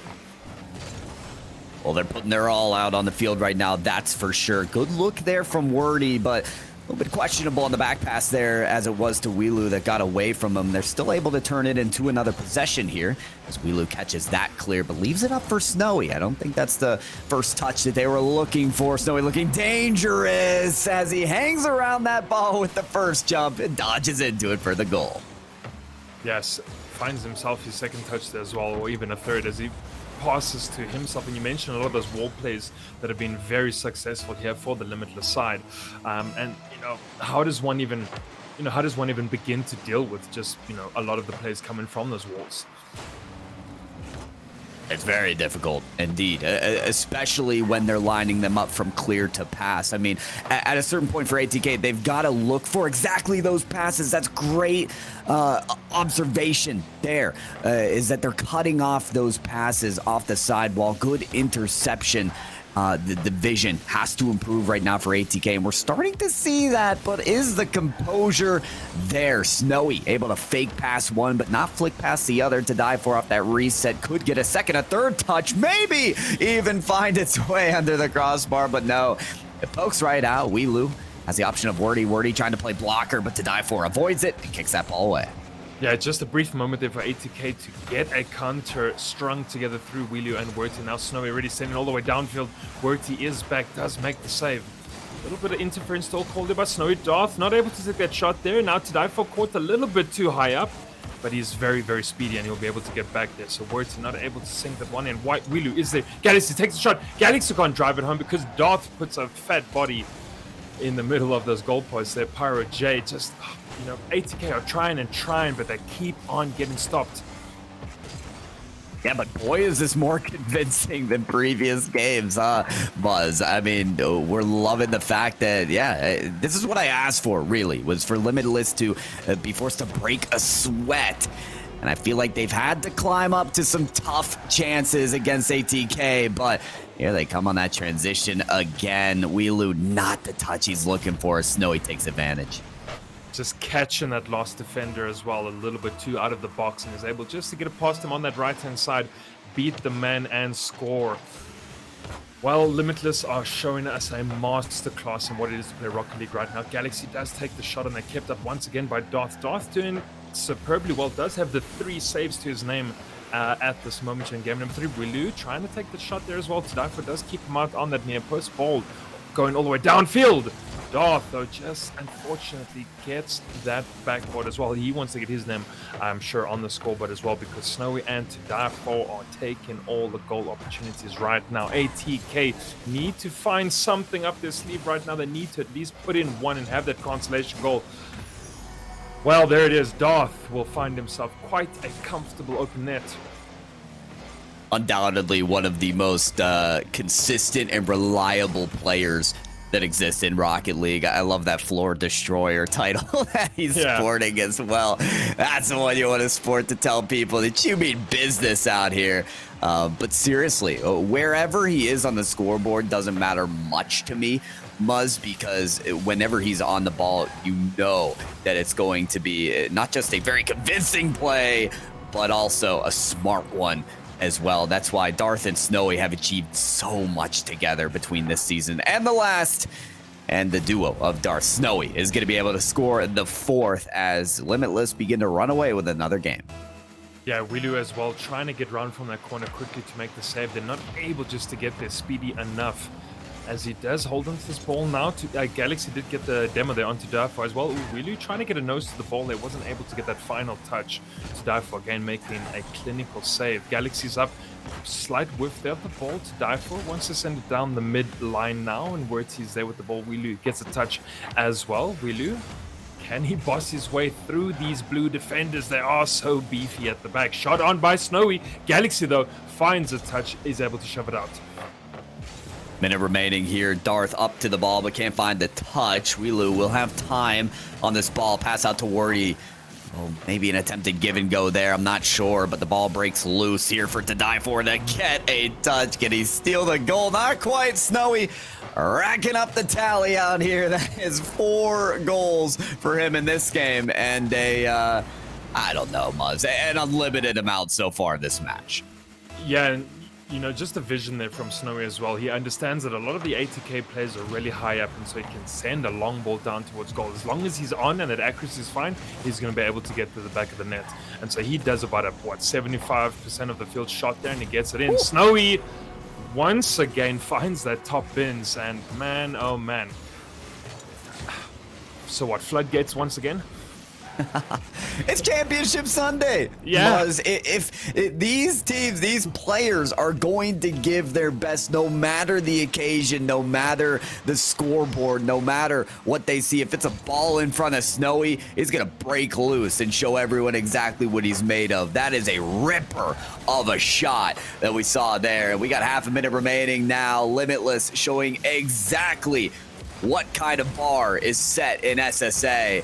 And it is made of some goals that just appear to be almost unstoppable to die for. Looking for that final touch off the backboard. Snowy fits back into the rotation off the backboard. It's cleared once again across the width of the field. Darth around the corner now. Gets a second touch as well. And those extra touches just what makes Limitless so dangerous here. ATK exhausted of their resources, their rotation. It all breaks loose, and Limitless score a 7th. Yeah, 2 players there in the back of the box from ATK as well. I think backs also facing toward the shooter as well, so just kind of finding themselves in the best position to try to stop that shot there from to die for. Galaxy as well, doing well, taking a shot in there. Of course, Darth to keep that one out, but 7-0 here in game number 3. Pyrojan, we head towards series point. I keep thinking back, Muzz, to the fact that ATK, they in every series that they've played, this Limitless team this season, they've been able to take a game off of Limitless. That was kind of the statistic that I was relying on. That was in 3 different series this season that helped me believe that this team could rally the troops and get something together. I'm not really convinced of that anymore. I just got to be straight up and honest, Muzz. Limitless, though ATK may be getting better and they're trying to find the right groove with the third of Galaxy, what you have to remember, Muzz, is Limitless are getting better too. They're not just preparing to win regionals here in SSA, they're preparing to operate on the world stage. That is the most difficult thing right now for other teams in SSA, is to not just get better to catch Limitless, but get better quicker than Limitless are improving. Oh yeah, I mean, of course, and Limitless, picked up their NA coach in Noxus as well, which I think has been doing absolute wonders for them, because they're not trying to, train for the Winter Regional, the Winter Invitational. They're looking at that wildcard spot and they're thinking, okay, how can we train and practice 9 regionals from now?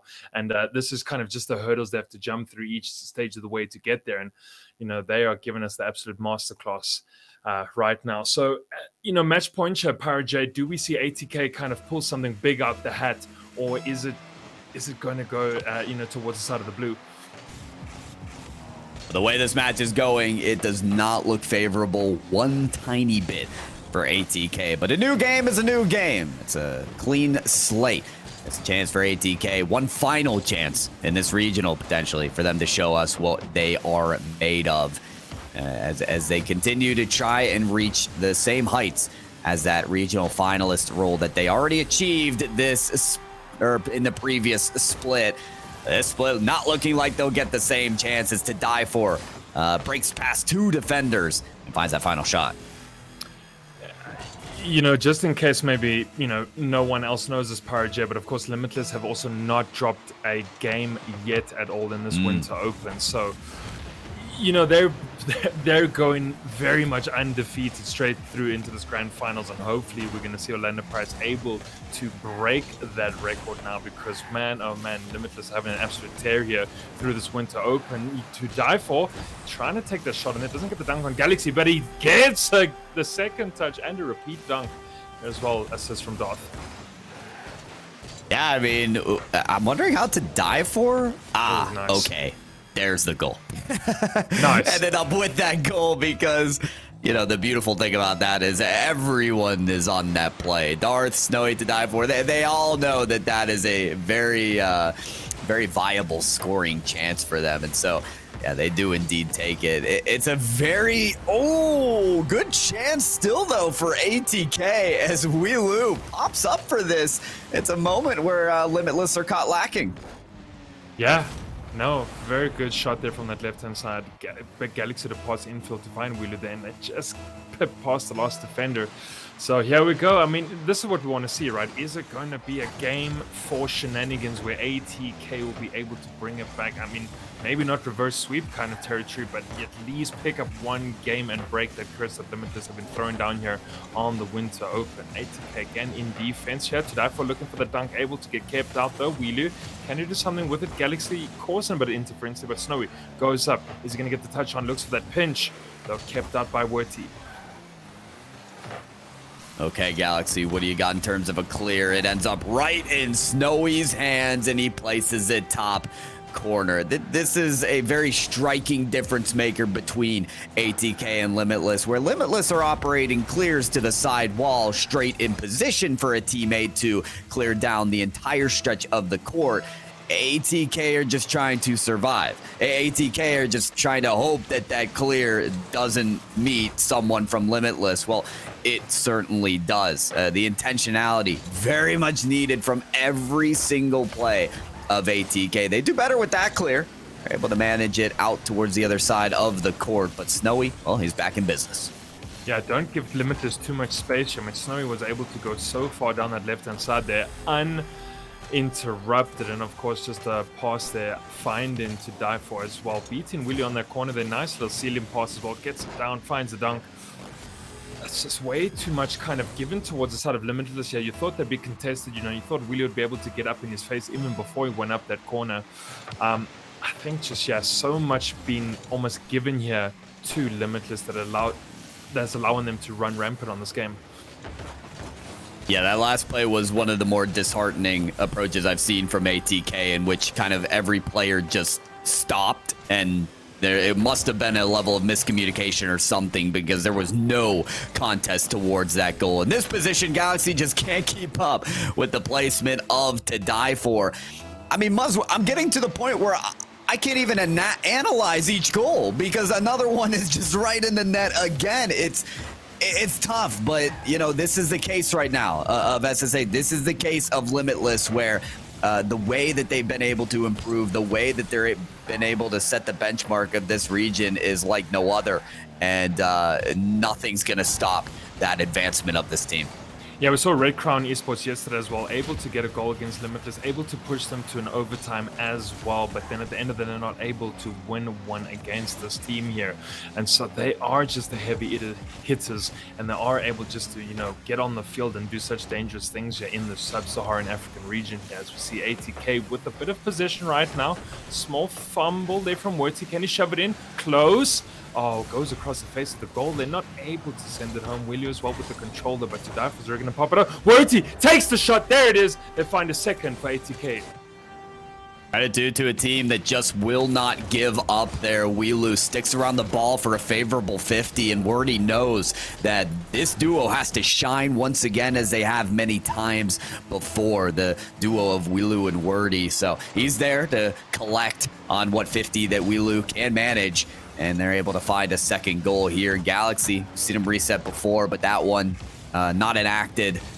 Weelu trying to take this across the width of the field, avoids the demolition, and sticks right behind that ball, but runs out of resources. So Can't keep up with that ball. Darth, that's going to be an uncharacteristic miss there, but Snowy so quick to advance towards the ball. Oh boy, 2 defenders beat, but they do the job of limiting another goal from Limitless. Yeah, Willu has to do a lot of stalling there as well, just to make sure that he's in the right place to stop Snowy's, onslaught. But of course, I got pushed out to the corner as well. Willu does take the shot there again. Can it come in? Oh, just goes narrowly there onto the crossbar, and ATK void of their 3rd goal. Werty still holding this one on, finds the ceiling. Can it bring it down? Yeah, Snowy, that's gonna go quite wide. Galaxy is there waiting patiently. Oh, the beautiful save and read from him. Werty, left-hand side here. Tadafo picks it up. Can you find a man in the midfield? Weevu saves it. One bump though as well from Tadafo. Snowy out to Darth. Darth takes a shot. Oh, there it is. Pyro J. Clinical. And this is one of the things I love seeing from Darth, is the power behind his shots. And obviously the placement as well is just mystifying in some ways. But it's an incredible chance there that they take. And ATK, it appears as if this is the final minute of this regional that they'll be able to play, as Limitless are well on their way to a sweep here. And you know what, Muzz? Despite whether this is a goal or not here, I will say here for ATK, they've done their job. You know, in this regional, we had a lot of questions for this team with the exit of Gizu and the entry now of their substitute Galaxy. If this was the right insertion for this roster. And for this team, I think to be able to get to a top 4 situation helps them in terms of points to stick around the top of the rankings of SSA, and help them continue to be in the conversation as to who's going to take that number 2 spot and represent SSA at Worlds. Yeah, much needed points getting picked up when you are a semi-finalist here, like ATK as well. And, of course, this is only the Winter Open right now. Still 2 more to come. Oh, just opportunities coming in here. Can they just send this one in? My goodness, shots there from both Galaxy and Willu, though not able. Double hat trick as well coming up from Tadafo, in case no one noticed. So he's got a casual 6 goals to his name right now off of 9 shots. That's kind of how dangerous we've seen here from this limited side. There, Snowy makes the save from Werty as well. Clock is ticking down. Yeah, Pyro J, and seems to be that Limitless will comfortably go through to our grand finals. Will indeed. Not the best showing here from ATK. They're going to have to wipe this off and consider everything they can to come back stronger next regional. But top 4 appearance from them certainly is still a good thing for them. There you go, folks. Limitless officially do find themselves with the victory in the semifinals. They will be the team to contend against the Orlando Pirates in the regional finals of this Winter Open for RLCS SSA. Congratulations to Limitless on their win. Yeah, now they face against an old foe in Orlando Pirates, Pyrogen. I think, we know that the team there of Cams, Happy Meal, Andy Lycom have been watching this. They're analyzing, they know what they want to fix. They've got Zebra, the coach there in the UK, saying, guys, this are the places we need to hit. This is what we got to do. And, this is a grand final. It's always the grand final that shakes the stadiums. It is indeed altruism. Let's hear from you about what you thought about that match. It looks like our prediction of Limitless did come through. I mean, no surprises there, right? But it is always very interesting to see just how cleanly it came through again. Once more, Limitless managing to pick up the complete sweep. That is 17 games in a row Limitless has been able to take just this weekend, excluding what they managed to tack on at the end of last one. I think they got 1 or 2 more there. So looking for that 20 in a row streak, roughly. We're going to have to get some stats people on that after the split. But what a showing for them, really starting to dominate and decimate their opponents, because it's not just like 1-2, 1-3 victories. There are massive score lines in there. This team having the highest number of shots per game, and got to be said now, the highest number of goals per game. Pyro J, you're going to be leaving us at the end of this right now. So I want to hear, Limitless, talking as an international caster right now, how are we actually starting to match up, do you think, against those big international teams? I would consider it in this perspective, altruism. Look at what happened in APAC today, right? You have a team that, in conjunction with Rlcs, two kind of outsiders to the region, coming in and just taking the cake, taking everything they want from that region. But today we finally had a team of Detonator defeat them. I think what you need to look at right now is if there is like an outsider top baller team that comes into SSA, is Limitless geared to take them on and be the Detonator, or better, to still be the top of SSA? That is continually the benchmark that I think we need to consider when we watch Limitless on the field every single event. And they take that role very seriously to be the top of this region. So the question is, do they stack up against that? I think we're seeing improvement. I think we're seeing the road to get there. And that is very much in the minds of Limitless. But sometimes Altruism, you can't really tell until you actually see them play against those teams. So it's a great showing again from Limitless, and I'm excited to see what they can achieve in the finals. Very, very exciting to see what they can do in the finals and going forwards from that. I mean, we're looking at, you talk about how they're going to match up against those big teams. Muzz, I want to hear from you. Having looked at this now, how much stronger do you think ATK is from last year? And then how much stronger is Limitless against teams like that? Because there's no doubt about it. ATK has been looking stronger and stronger, as have many of the SSA teams in general. But Limitless have streaked ahead of them. So how is there this, like, what sort of deficit is there really? I think if teams are scrimming, guys like Orlando Pirates, Limitless, your ATK's White Rabbit Gamers, then we look at that fifth to kind of eighth place getting much stronger.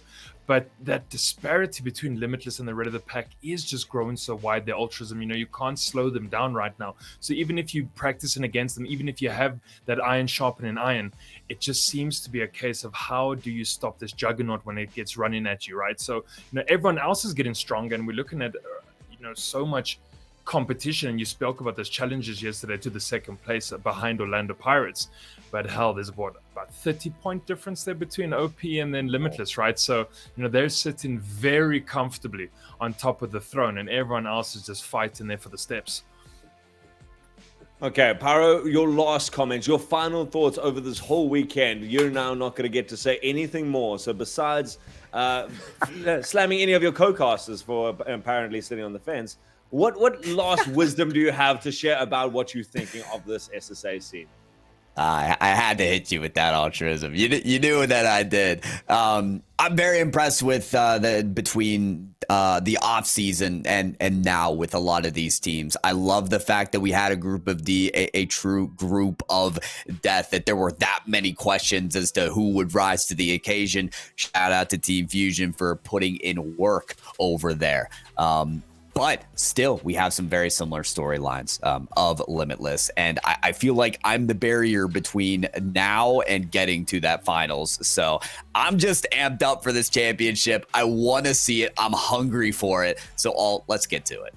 Oh, very excited. You're right. Let's get to that as fast as possible, guys. We're going to take a very short break. When we come back, Muzz still going to be hanging around, and we welcome the wonderful Greybeard. Who else to help me bring in the finals there? Limitless versus Orlando Pirates. A tale as old as time, a rivalry set in stone, and probably the biggest clash we could have ever hoped for in SSA this halfway through this RLCS season. Ladies and gentlemen, without any further ado, we'll see you in just a little bit.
We are back for the final time of the Winter Open, our second split of the 22-23 season.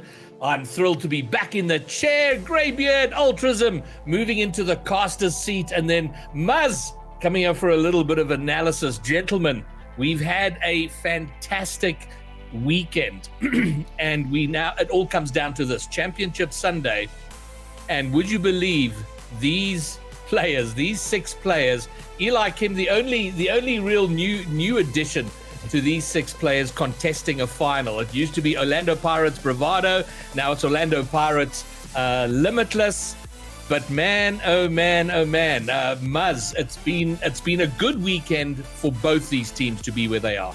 Yeah, I mean, 100%, right? You know, they are showing us that they are just the top of the SSA leaderboard. Yeah, you know, we're speaking a little there in the green room about, you know, how these guys are doing climbing towards that wild card and, you know, who's kind of making a breakaway. And well, Orlando Pirates, they're also making their own breakaway, right? I think we've got 80k just behind them by a little bit. Of course, they took the loss down that semi-final. And so, you know, that's good for Orlando Pirates. You want to make these finals. You want to try to get as much as you can when it goes towards a, you know, making that wild card slot overseas. And now it just comes down to a best of 7 and who can, you know, get the most goals in the back of the net, I guess. Yeah, Ryan, you know, easier said than done, but... Well, you know, Ultrism, I mean, I think it's been an important weekend for Orlando Pirates because they were disappointed with their showing in the first split. Coming first, getting to a grand final only once and then third, fourth in the remaining 2. And with so many teams chasing them down, there were 3 points between them and Nexa at the start of the split. And now they've jumped 10 points ahead. They've got some breathing room. And yeah, you know, there's things they've got to improve, but very important for showing for them this split, this regional. Huge. Considering this was the big rivalry that you talked about, that this is the grand finals that we are so used to seeing, it has not been that way. Not the whole year at this stage. It's certainly not a preordained situation that this is how it's going to end up right now. Orlando Pirates even having to, so far, haven't really been challenged, at least this brackets, and that is good to me. That means that they're really showing themselves ahead of so many oppositions and back to where they want to be in that very firm second position. They're not worried about getting to first yet, but they at least want to be comfortably second, and that's great for them. They're back to this. They've got themselves a bit of a cushion, and now they're ready to set themselves up for that, really what it takes to challenge number 1 instead of worrying about the guys chasing behind them. All right, so we are grand final time. In the chat, the vote is open. Hashtag OP, hashtag LMT. Let's have your predictions on where this is going to go. I want to throw out an important stat here. First of all, in terms of goals, Orlando Pirates and Limitless, goal difference for Orlando Pirates in this regional has been 32 in terms of how many they scored, how many who conceded. Limitless, 65. That is their goal difference. They are annihilating here. 17 games without a loss. Orlando Pirates 17-4. I do know this. Limitless are going to be furious with that 80k performance because they conceded 2 goals in the last game. It could have been a perfect sweep. They didn't get that. This is the level they're looking at. It's not about winning this next game or the series or the semis or the final. It's we cannot give anything away. We want to make world championships through wildcard. We have to be, it can't just be about winning, and everyone else is looking at winning. And I think that's what is taking them. Having said all of that, Alt, you and I were on a cast, Regional 1, where Bravado beat the Orlando Pirates then. And I said there will come a time to bet against Orlando Pirates, but it's not today.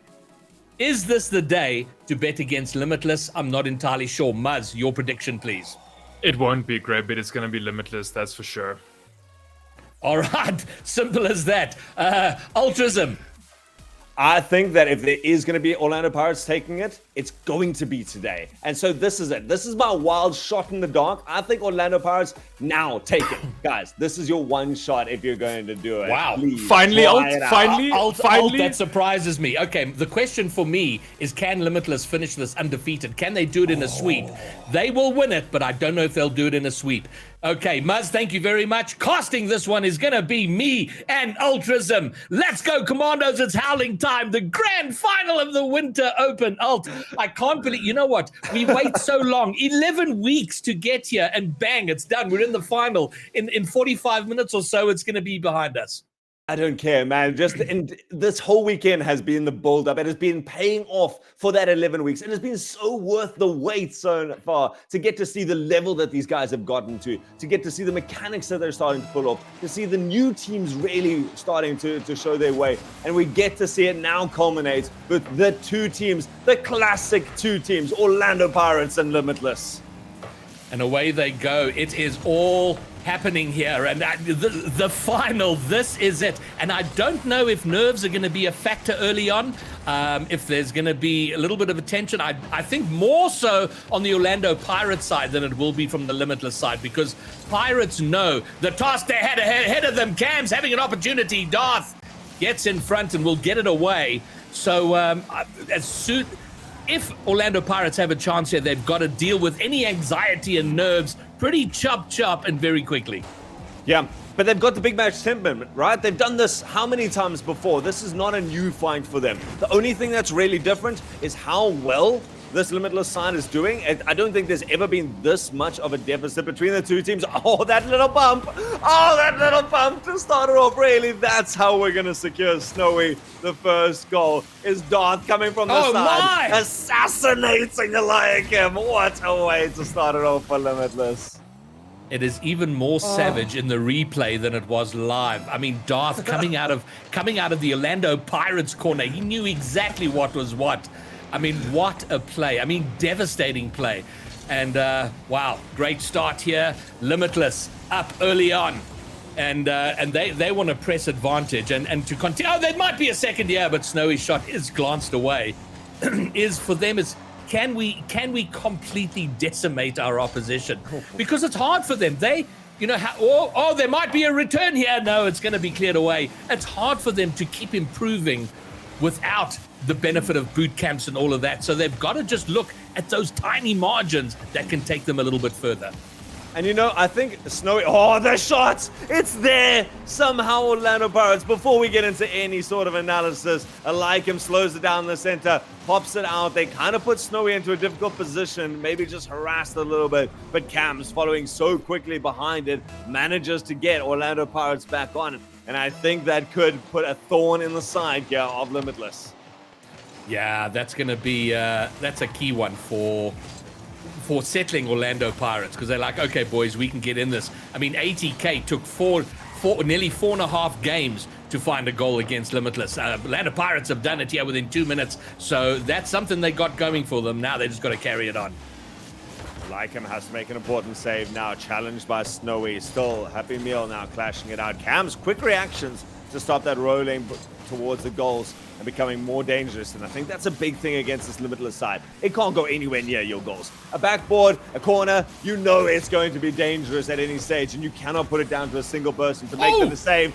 Meanwhile, To Die For just says anywhere near your goals is good enough for me. Manages to pick this up there. Happy Meal, not even a bad clear there, but the impossible angle that To Die For is managing to find at 86 k's an hour.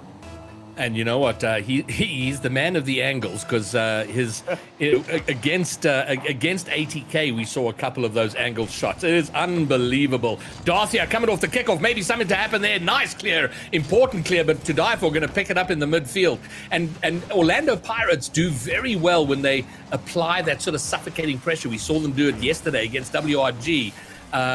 But doing it against Limitless, a different kettle of bananas. I mean, because Limitless are doing exactly the same, and they're just so quick. That's a big thing, right? Is we even saw it yesterday. Even when Orlando Pirates won their game, they had to do it over a long period of attrition there. They had to wear out their opponents. They had to have shot after shot. You're not going to get that against Limitless. They are going to be looking to make an incredible clear every time. This one drops down there like him, just not in rotation to be able to get back for that extra little shot. And eventually To Die For just turns it straight back down to the other side of the field, and the pressure's instantly gone. Yeah, but what's good to see from Orlando Pirates is that they are getting opportunity. They are managing to find a way to look to build pressure on the other side. They're going toe-to-toe here with Limitless. They're not allowing themselves to be just ridden over, similar to how ATK were, you know, and in that series, ATK were kind of toe-to-toe for about a minute 20, and then it was just chaos on their goal line. Yeah, Orlando Pirates keeping it with one goal with just over a minute left.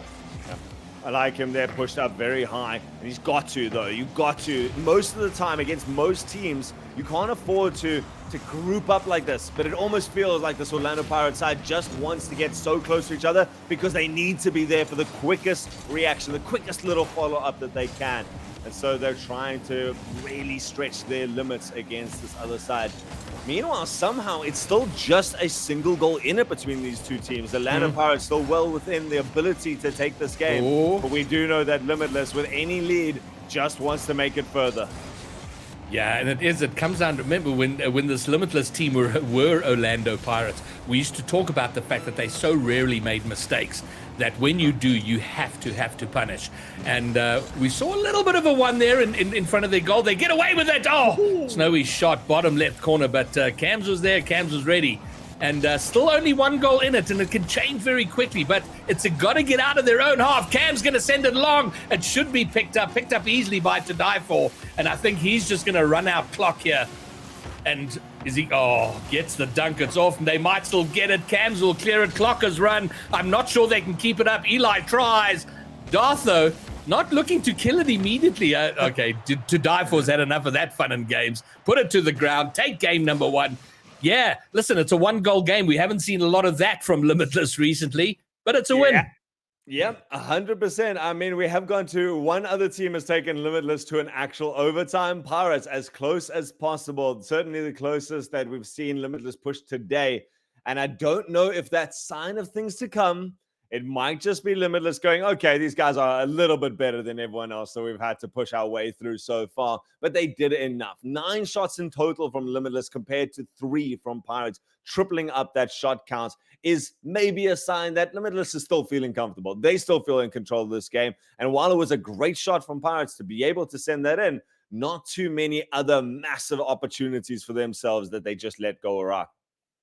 Yeah, and Cam's doing a lot of work for Pirates there. The goal, 3 saves, 3 shots, kind of outdoing everybody on points. And yeah, I think with that work rate, everyone else on Pirates going to have to get involved with that. Yeah, there's no way any single player carries it against this Limitless side. Thankfully, we did say it, and I think it was Pyro, or I think it was maybe Muzz, actually, who said earlier, the fact that Pirates is one of those teams that has 3 exceptional players. All of them can do their work, and they've all talked about how they've been working on individual things that they need to. If those 3 people can come together and use their individual strengths, they could push this. Well, that's what's going to be. You sort of, for Orlando Pirates, they've almost got to be, okay, what's our best, and how do we step it up another 5-10% at least? And yeah, they've got to have a great day all round, and Limitless going to have to slip up a little bit here. And it's not to write the obituary, the story here. It is very possible. We saw this last season where we backed that old Orlando Pirates team every single regional, and then eventually we were wrong because the Bravado team, Happy Meal, Cams, they slowly inched up, and it's going to be the first goal from Darth as I'm waffling on 19 seconds in. Started, look at that touch from Snowy to bring it around. Eli doesn't get a great clear, and Darth scoops it up and sends it home.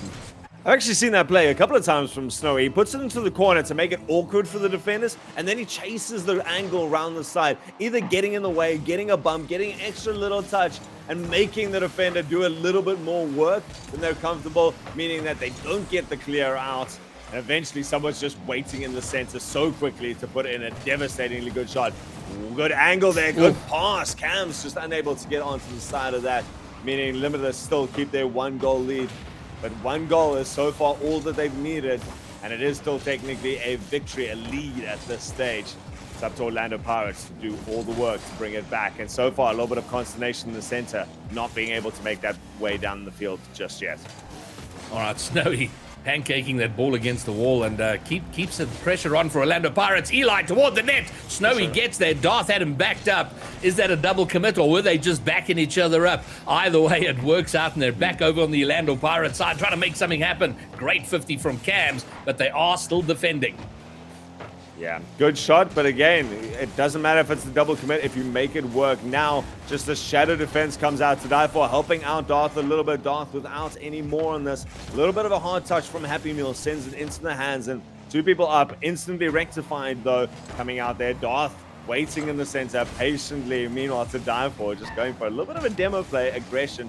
Look at how cleanly someone like Darth picks it up. This is bad. That was a double commit. That was actually a little bit of a clash in the center. It pops up. Darth trying to alleviate some pressure with that assassination. Snowy, not a great touch, but it's past Happy Meal. And the like him now going to have to work from the back.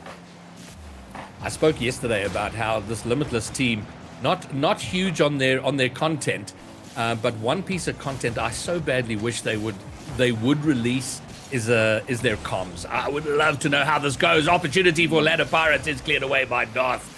Because I so badly want to know how they communicate, how clear they communicate, because it seems very good, but is it? I certainly don't expect it to be chaotic, but I wonder how much they need to talk to each other, right? Yes. Is every part of this a calculated play, or is it just a case of mine, yours, mine, Yes. done, go? And then you're just going, these guys are reading each other's minds by the speed that they're able to play together. Yeah, absolutely. Oh, okay, there's been a demo. This opens it up for Orlando Pirates, but Darth reads the play, sees the danger coming in, gets the clear, and now there's a counter. Eli's going to have to get a good touch on it. He does into the corner.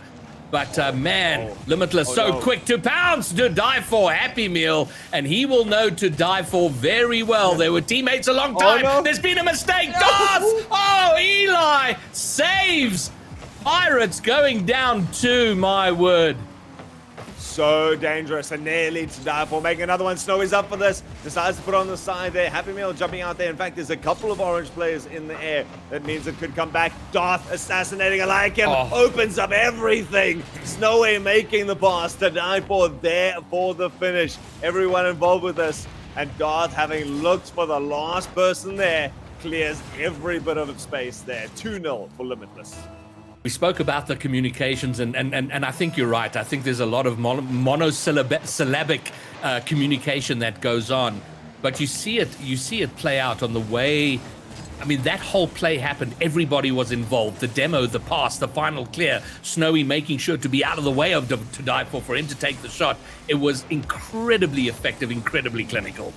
Yeah, 100%. And it's something that Orlando Pirates maybe not being able to get to just yet. They have been putting in a couple of double touches, a couple of double commits. Happy Meal trying to build something from the corner now. He's got a couple of people around him. I like him driving all the way back. Got to be able to pick this up and re-engage here. Happy Meal waiting up high. Divefor's up early. Doesn't have a lot of boost, but manages to find Snowy. Cut off before it clears out far. And Cam's looking for Happy Meal in the center. And Happy Meal just not there. He was there, but he didn't get the touch. And I mean, against Limitless, you've got to take every one of those. Yeah, you know, and we often say losing the first game in a best of 7, not critical. Even the second one is not the end of the world. But you start to feel going 2 behind to Limitless, I think already starts to feel a little suffocating.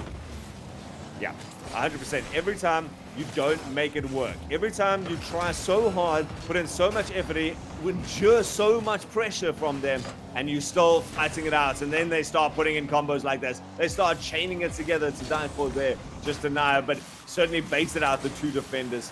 It just becomes so much harder. It's up to Orlando Pirates to use their experience behind them to just keep their heads. And I think what I'm enjoying a lot here is how quick they are without being rushed. You know, I can be quick sometimes, but it's all a chaotic rush, and I'm hanging on by my fingernails. These guys are so quick, but it's not rushed. They're not panicking. They're not. It's great to see, and here they are. That's a shutout for Orlando Pirates, not being able to score in game 2. And look at that, they're in the lobby here, readying up, keen to get going. But another solid Limitless performance. 10 shots here from Limitless, and much closer margin, 7 from Pirates. So it did feel a little bit closer, but it didn't feel close. It didn't really feel close. Like Limitless was still taking on some big shots. There were still a couple of those that I was like, if that didn't go wide. That was in. Pirates had lost control of the play at that stage, still trying to make their own plays across. And with another 5 saves being forced out by a like him, the pressure is all on. That's the same as the entire Limitless roster combined. The pressure from Pirates has to turn the other way. Yeah, well, this is their time now, right? I mean, it's kind of I spoke about like a 2-game deficit to Limitless might feel a little suffocating, and yeah, they've got the time. You feel like this game 3 is pivotal. They've got to turn things around here. Take a game now. And try and fight your way in it there. And it isn't a runaway. It's not like what we saw, the ATK game became a little bit difficult to cast, just because it's like, wow, it's like such a runaway train and so one-sided. It isn't that one-sided here, not by a long shot. And for long periods, Orlando Pirates are going toe-to-toe. But it is that additional 5-10% they've got to find somewhere. Yeah. Certainly, you mentioned the speed of these teams. It seems like Orlando Pirates being the only team to really be able to keep up with the pace so far. One of the things you talk about is sometimes it just looks chaotic when you get to that pace. Your mechanics start suffering, you start missing the balls, and that might be what we're seeing a little bit of Orlando Pirates. And then those little bit of polish is just not there.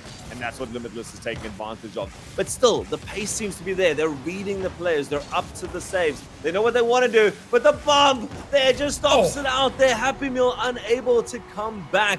And I don't know if this was a calculated play by Limitless. I like him getting dispossessed there. And I think Cams was trying to make the interception. Not sure if it would have got there. But either way, Limitless pick up one more goal.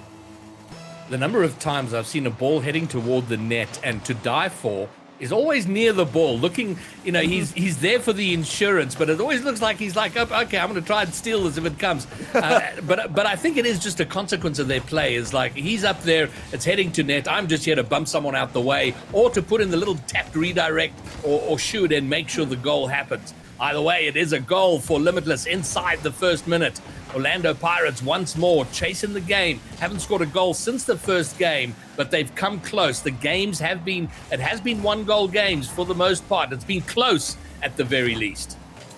Good communication coming out there. Cam's doing the rotation around. Happy Meal has work to do. He doesn't just need to make this first touch. He needs to get in the way. Gets a decent 50 against Snowy and putting pressure now on to die for. But without the boost, he cannot challenge him up the air. And instead, I like him now. Going to pay with his life. Darth trying to find it back towards the center. But nothing about this from Limitless Rush. Nothing rushed the whole way through there. They don't have a clear shot. They just put it towards the corner. Dart's like, I've still got possession. I'm going to find the next person coming in. Slows it down. Waits for Snowy to make the rotation. And Snowy there with the perfect shot in the perfect place.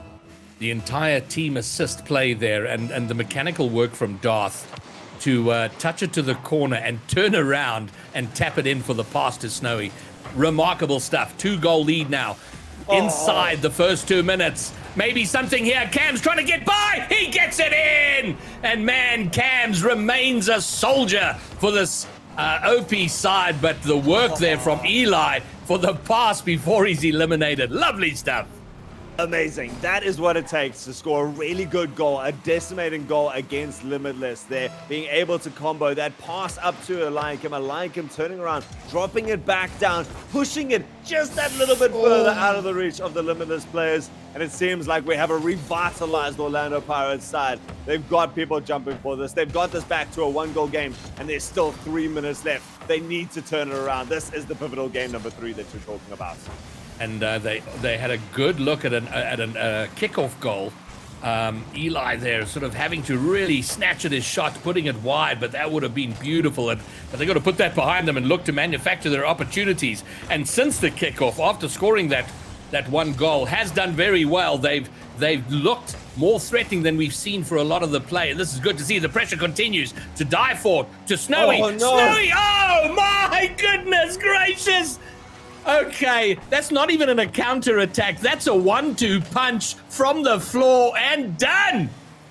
Disgusting. Happy Meal had to come up there. He saw his teammates doing something, and he was so tempted to jump up for that, and he made the defensive play. He's like, I can't afford to go for this because they are going to, if I don't get it perfectly, there's going to be a counterattack. Meanwhile, the counterattack was there before he even had the choice in the matter. managed to get it around Happy Meal, who was waiting in the center with the defensive mindset, completely removed it. 1-2 touch, pass, finish, done. 2-goal lead here for Limitless. I didn't even see Snowy waiting out there. Live as it happened, it looked to me like To Die For was just trying to make just a touch. Let's get it away from the net. But man, it was a perfect pass, and that banger of a finish from that long distance, fantastic stuff. It's back to a 2-goal lead. Limitless in front, To Die For going for the bump. Happy Meal waits him out. It's in front, but they've weathered the attack. Orlando Pirates were looking good in attack, in building their pressure, but it's been undone now. You know, one of my favorite things about that, just waiting on Cams. Cams gets a good flick. Really has to test To Die For on that one. Cams goes with side control. And suddenly the pace that Limitless is getting from the center field right now. To Die For doing all the work, getting that save, and it just ricochets off Happy Meal's bonnet. Speeds it up that last little bit to careen it back down to the orange goals. Wow, a 3-goal lead now. Now it's starting to feel like a bit of a runaway in game 3. Almost a kickoff goal. Cam's there to save the action, and you feel, okay, after this, Ultrazim, they lose this. It's 3 down. Best of 7 reverses are hard in this circumstances. Maybe a little harder. You've known me for a long time, friend. You know that I'm the absolute dreamer. I mean, hell, I even put the prediction in that today was the day Orlando Pirates was going to take this. But I think even my poor battered heart right now doesn't have the confidence to give that back to Orlando Pirates, considering, I mean, they've been doing well. They've been getting close in some of these games more than others. But right now, the double demolition squad coming in there, try and put insult to injury, and it eventually pays off one more time. Yeah, look, I think to be fair to Orlando Pirates, I do think they've been the closest to Limitless from the games we've seen, and we didn't get to see any of the group matches, or so it's hard to tell from that. Red Crown managed to score against them in every game, so there was that, but they never looked threatening. Where Pirates here against Limitless have had their moments of looking like a team that can threaten Limitless, but they haven't been sustained periods of time. No. And that's it. That's what Orlando Pirates needs. It's how they win their game. We mentioned it earlier, but there has been no build-up of pressure. It's been 50s, it's been passes, it's been such a big arsenal coming out here. Even Happy Meal getting taken out. And it's been an impressive number of demolitions. I don't know if that's a key demographic of this Limitless side, but it's certainly working at key moments. Well, it's worked a charm. Clock is down. It's the... We've spoken about how close these games have been. This one wasn't close, certainly not in the scoreline. 5-1, a proper dominating win here by Limitless. And the Limitless freight train just keeps barreling. Very interested. In fact, noted, before we even finish that game, Cam says timeout. Pirates taking the time now just to regather themselves. They're going, we're doing it. We're doing what we know. And I think that's good. They're doing what they know, but it's not enough. It's just not even close to enough in a game like this where they get it completely dispossessed from them. And so Pirates feeling like they have lost control of the game just a little bit. What do we say to them? What do they say to each other to try to do this right now? Well, you spoke about the demos toward the end of that game, and the demo stat is quite clear. Eight Limitless demos in that game, 1 by Orlando Pirates. So very physical, devastatingly physical from Limitless. And I think, we see it a lot in any sport when you are playing a team that is a little bit better than you or faster than you or seems to have the edge on you. The temptation is to try and match their game. Yeah. And that's often the mistake. You're playing right into their hands. And who knows what they're going to talk about. Eli did speak about their timeout in the last series, and it was, are we going to lose? Are we going to lose playing badly or lose playing well? And I think for me, get back to what works well for you. Make Limitless play to you rather than the other way around. Easier said than done. I realize that, but I think that's kind of got to be the thinking. Yeah. At this stage, Pirates is a great team. Pirates is a great team. They're second place for a reason, with a bit of a lead on everyone else. They are the second best team in Sub-Saharan Africa right now. play them at their best, play your game strategies like you say, and bring it back. I think even if it's just to take one game off Limitless, deny them the perfect sweep of the entire regional. That'll be something that annoys the snot out of the Limitless players. But I think Pirates could be happy to do that right now. They know that they've got work to do, and they've done so much work to get to this point. But they've got a lot in them still, and I believe that this could change their mindset enough. Yeah, well, look, they did very well after their timeout against in the last series where they against WRG, where they were 2 games down, and then they won it effectively in a sweep from there. They never lost a game after the timeout. So let's see how the timeout stacks up against what seems an almost unstoppable and certainly rampant Limitless side. Man, that will be the most powerful timeout power in the world if you can bring back the sweep from this point now because of it. But there's still hope. Let's see how Orlando Pirates adapt one game at a time right now. And it starts with a bit of good pressure. Happy Meal sending 2 into the air. Like him and Cams, both waiting on that side of the field. Pops it out. Cams has got a decent shot. Finding a difficult, strained back line. Tested 2 more times. And both of them come out. That is a bad turn, though. Eliakim gives off the possession to Snowy.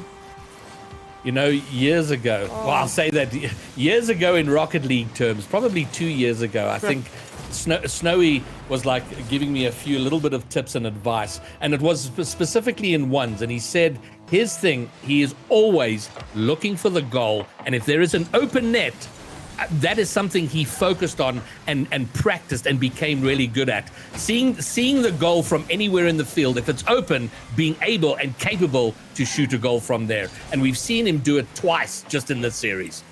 I mean, wise words from who, I don't know who the current ones champion of SSA is, but I mean, Snowy was there for long enough that this man knows what he's talking about, and he's put it to good practice here and now. To die for, looking for a second one, slowing it down, pops it up pretty high there, coming in once more with Snowy. That's a rare miss. Darth hanging on, needs to commit a little bit further there. Like him now has some space, gets a decent 50 off to die for as well, decides to bang it across the field. Cam's waiting up there, finds it high. Darth somehow still able to get to it and then follow it up to pass it back towards the Snowy. Oof. Nice little save there, but the follow-up! And it's Darth this time there for the insurance or perhaps the steal. Eli with a good save there, but to die for gets it. And indeed Darth will get the toe in.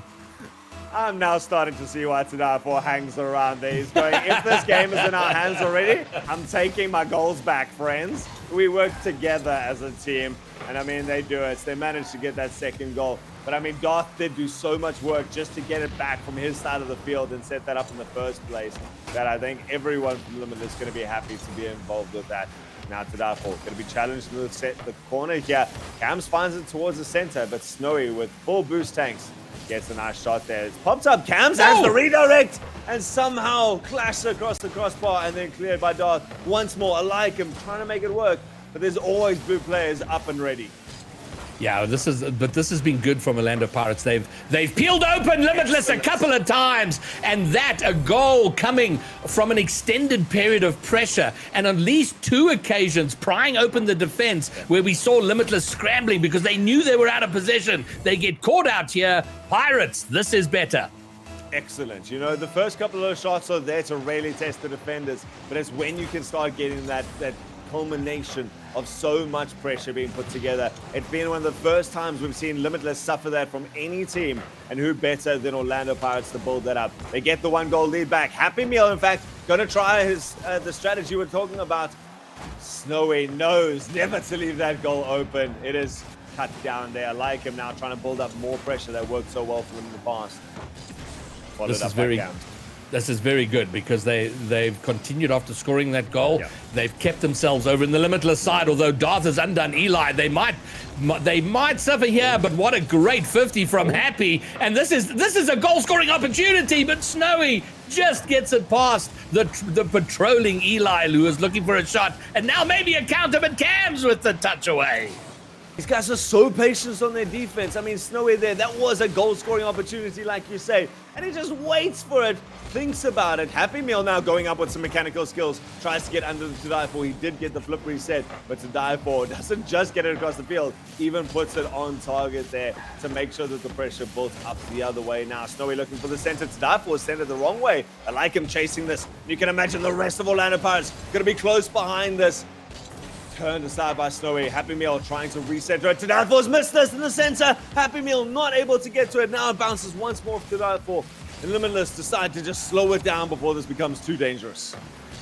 I wonder if this is the classic game 4 for the sweep, where the team that's 3 games up kind of takes their eye off the ball a little bit, goes into cruise mode. Because yeah, it's been a little uncharacteristic, and I don't want to be too unfair to Orlando Pirates. They took the timeout, and they have certainly played far better. But perhaps a combo here. There's going to be a goal! Great pass from Cams, great finish from Happy Meal.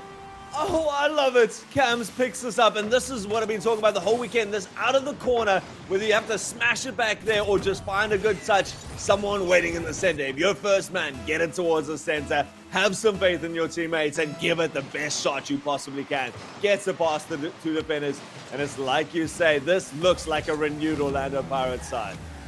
All right, well, they're in it Oh, now. no! Okay. All right, so not for the first time I've been made to look an idiot. Orlando Pirates right back in it, but Snowy off the kickoff, bringing it all the way around and befuddling and undoing the entire OP defense there. Back to a 1-goal lead. Man, most players you have to worry about what they can do when they're in front of your goals. But Snowy's that one player that I'm terrified of what he does, even when he's trapped in my corner on 0 boost. He'll still find a way to curve it around. It's a nice challenge from Cams now to pop it up towards the center, and the rest of Orlando Pirates have kind of committed to that attack, and so a little bit of work to do on the defense. Cams so high in the air, Snowy deciding to meet him on the wall. I like him. Now with a little bit of space, can he get a flick? He gets the shot, he gets the power, he gets the placement, and a deserved goal. Well, Eli spent a lot of times in 1v1s himself, and To Die For no mug with 1v1s, but Eli getting the best of that little 1v1 interaction, sliding it past, wide angle, bottom left, back to a tied game. Orlando Pirates' best game so far. I think this is one of the first time, if not the first time. I'm not sure of every scoreline that Orlando Pirates has suffered, but I don't know if they've been challenged by 3 goals by such a proficient team by now. And certainly with 19 seconds left, Happy Meal wants to make it happen. He hands off to Cams. Good interaction between the 2 of them in the center. I like him, has some space to work it back towards it. Snowy gonna send it high. I think Orlando Pirates would be happy to take this to a overtime, but if they can clinch it out now, they would be as ecstatic as possible. One more shot. Snowy trying to get it out. Happy Meal decides to let it drop. We have an overtime. Overtime! And let's go. This is a regional defining moment. Orlando Pirates fighting for their regional life, their tournament life to die for, going for the series win. He gets it with a double, and it's done 11 seconds into overtime. Limitless take back to back to back to back regionals, this time completely undefeated. 17, 18, 19, up to 21 games in a row. Limitless, untouchable by anyone in this region. They managed to clinch it out. Orlando Pirates looking to maybe be the one team to take something off them at the end there, taking it all the way to an overtime, looking so good. But eventually, we have to crown Limitless as our Winter Open champions. That was, I mean, look, they are the best team. Yes. And they have been, even with the 3 regional losses last season over the 9, they were by undisputed kings of this region. This season, I mean, they've taken it a step under. The addition, I mean, what a scoop to get To Die For onto that team. And what for me is devastating is we know the determination of Snowy. Darth could probably be the best player in the country if he was as ambitious as Snowy is. Yeah. Darth is like really good, and he will do as much work as he needs to be as good as he is. He could be better. To Die For is naturally gifted at so many things. Rocket League is just one of the things he does well. Imagine he mained Rocket League now, like in a serious way. Yeah. It's frightening. This is a team that could get us into the World Championships. 100%. You mentioned To Die For's natural talent. Let's not forget, if you guys don't know the scene, this kid is 18 years old. Right, Greg? I'm not right. Yeah. Maybe it's 18, I think, right now, and maybe off by a month or two. But that's ridiculous. This kid is 18 years old. We don't retire in Rocket League until, maybe late 20s. He has all the potential to become one of certainly the country's greatest players, but potentially even the world right now. He could go overseas and start making a name for himself. He could get picked up by one of the top organizations, and that would be devastatingly heartbreaking for SSA. But I want to see what the fact that someone like that could represent us in any stage on the world is fantastic. And the people he's getting to learn and grow with, Darth, Snowy, the people that we've started to get to train these teams, the experiences that they're getting overseas, Limitless has been the best breeding ground for all of these players. And I cannot wait to see, because I certainly don't think that they've reached their peak yet. All right, and Muzz, you've been watching the action there, bro. Your thoughts as the outsider in this? Happened there. So they didn't drop an entire game throughout the whole entire Winter Open right now. You opened with a little bit of stats there previously before we started this game. I'm going to hit you up with some fast numbers now. Yes. Limitless only conceded 21 goals the entire weekend. Weekend. Let that sink in. Only 21 went in when they had the perfect run and the perfect regional here of the Winter Open. That's a goal per game.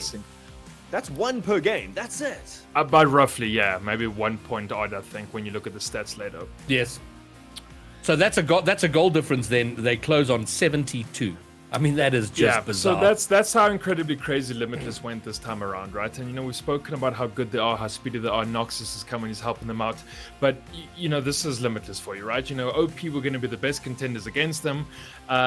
They...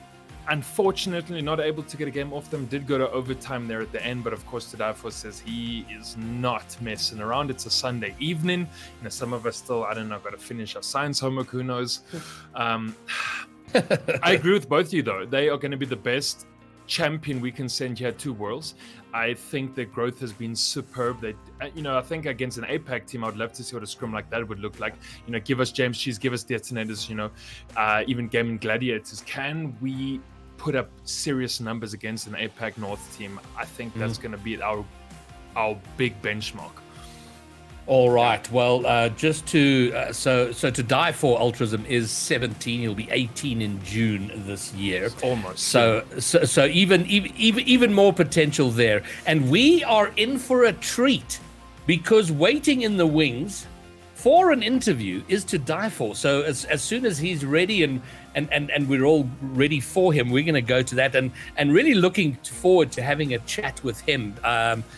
Because the last conversation I had with him was some time ago, so it's great to see how he's evolved in his thinking and ambition and all that sort of thing. But where it stands now from a points point of view is Limitless is now clear. I think it's 35 or so points clear of second place. And as Mun says, I'm no mathematician, Ultrasm, but that seems like a tough gap to overcome. It's not a gap you overcome. I don't care how bad you are at maths. No one's catching that right now. I mean, we're at the end of the winter, basically, right now, right? There's not that much more action that's going to happen in the next couple of months now. And so what that means is we just got to think about, we got spring. We got 3 regionals. No one's coming in to take that. And I think that is probably the happiest thing for me, is that our one team is going back to internationals with the reputation that they had previously and so much more, ready to take, I think, a lot of people by surprise. Well, Muzz, I mean, we're now almost halfway through the season.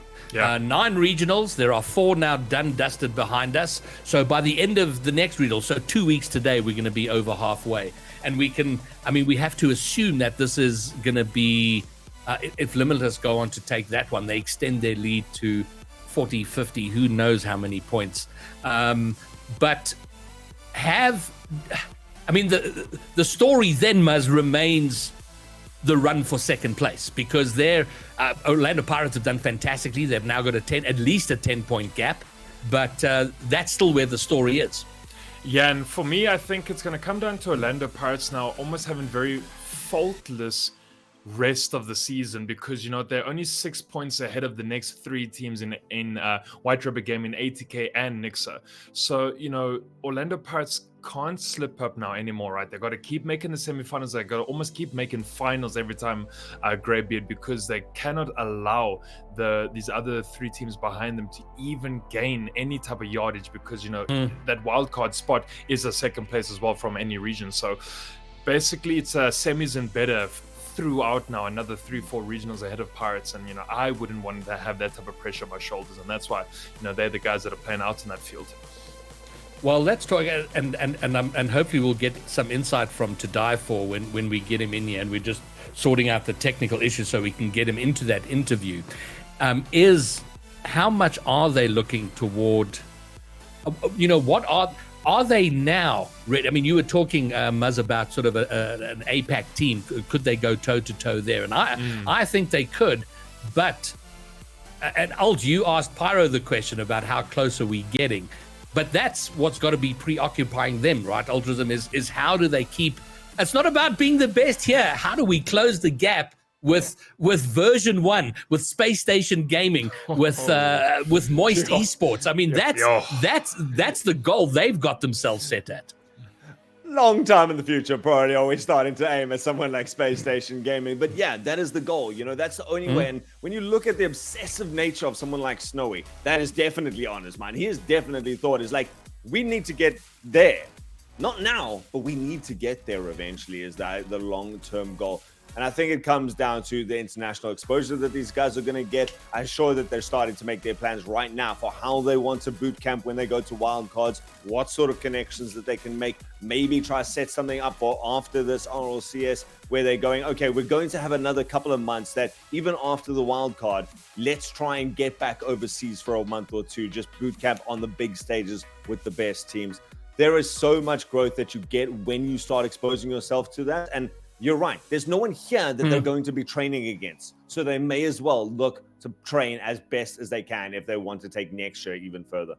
Well, let's hear about it from To Die For himself. We've got a Snowy, an old veteran in these interviews, but this time it is To Die For. Young man, how are you?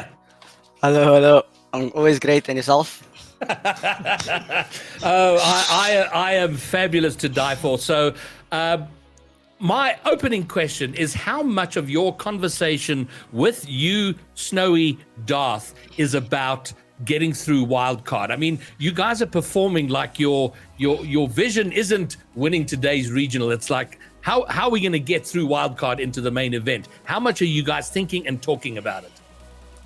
That's pretty much all we talk about. It's obviously our main focus, the bigger picture being obviously to get through wildcard and play World Championship, because obviously last year's results were not very pleasant, so trying to change that. Yeah.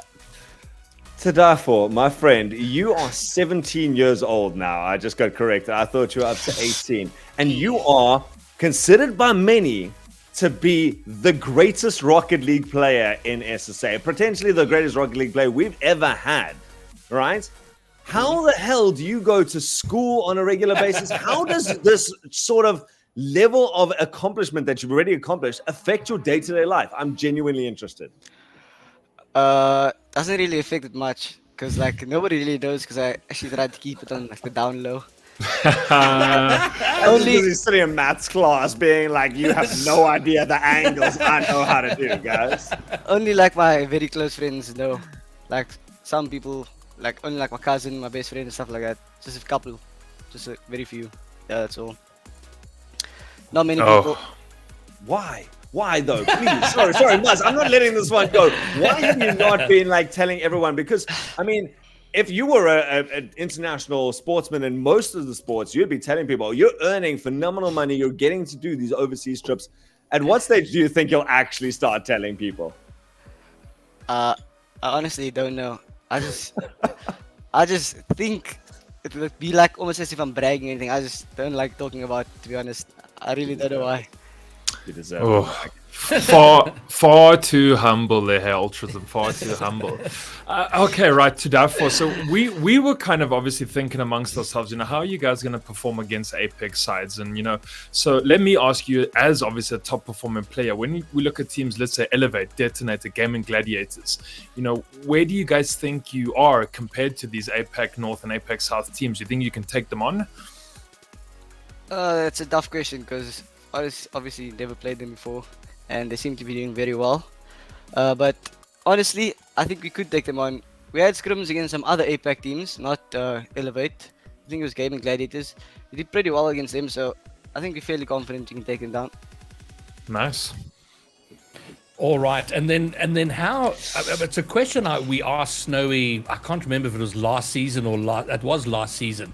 Is you've clearly put some distance in terms of your level of play between yourself and the other teams here. How are you able to do that? What are you doing to be able to do that when you don't have better teams than you that you can easily scrim against?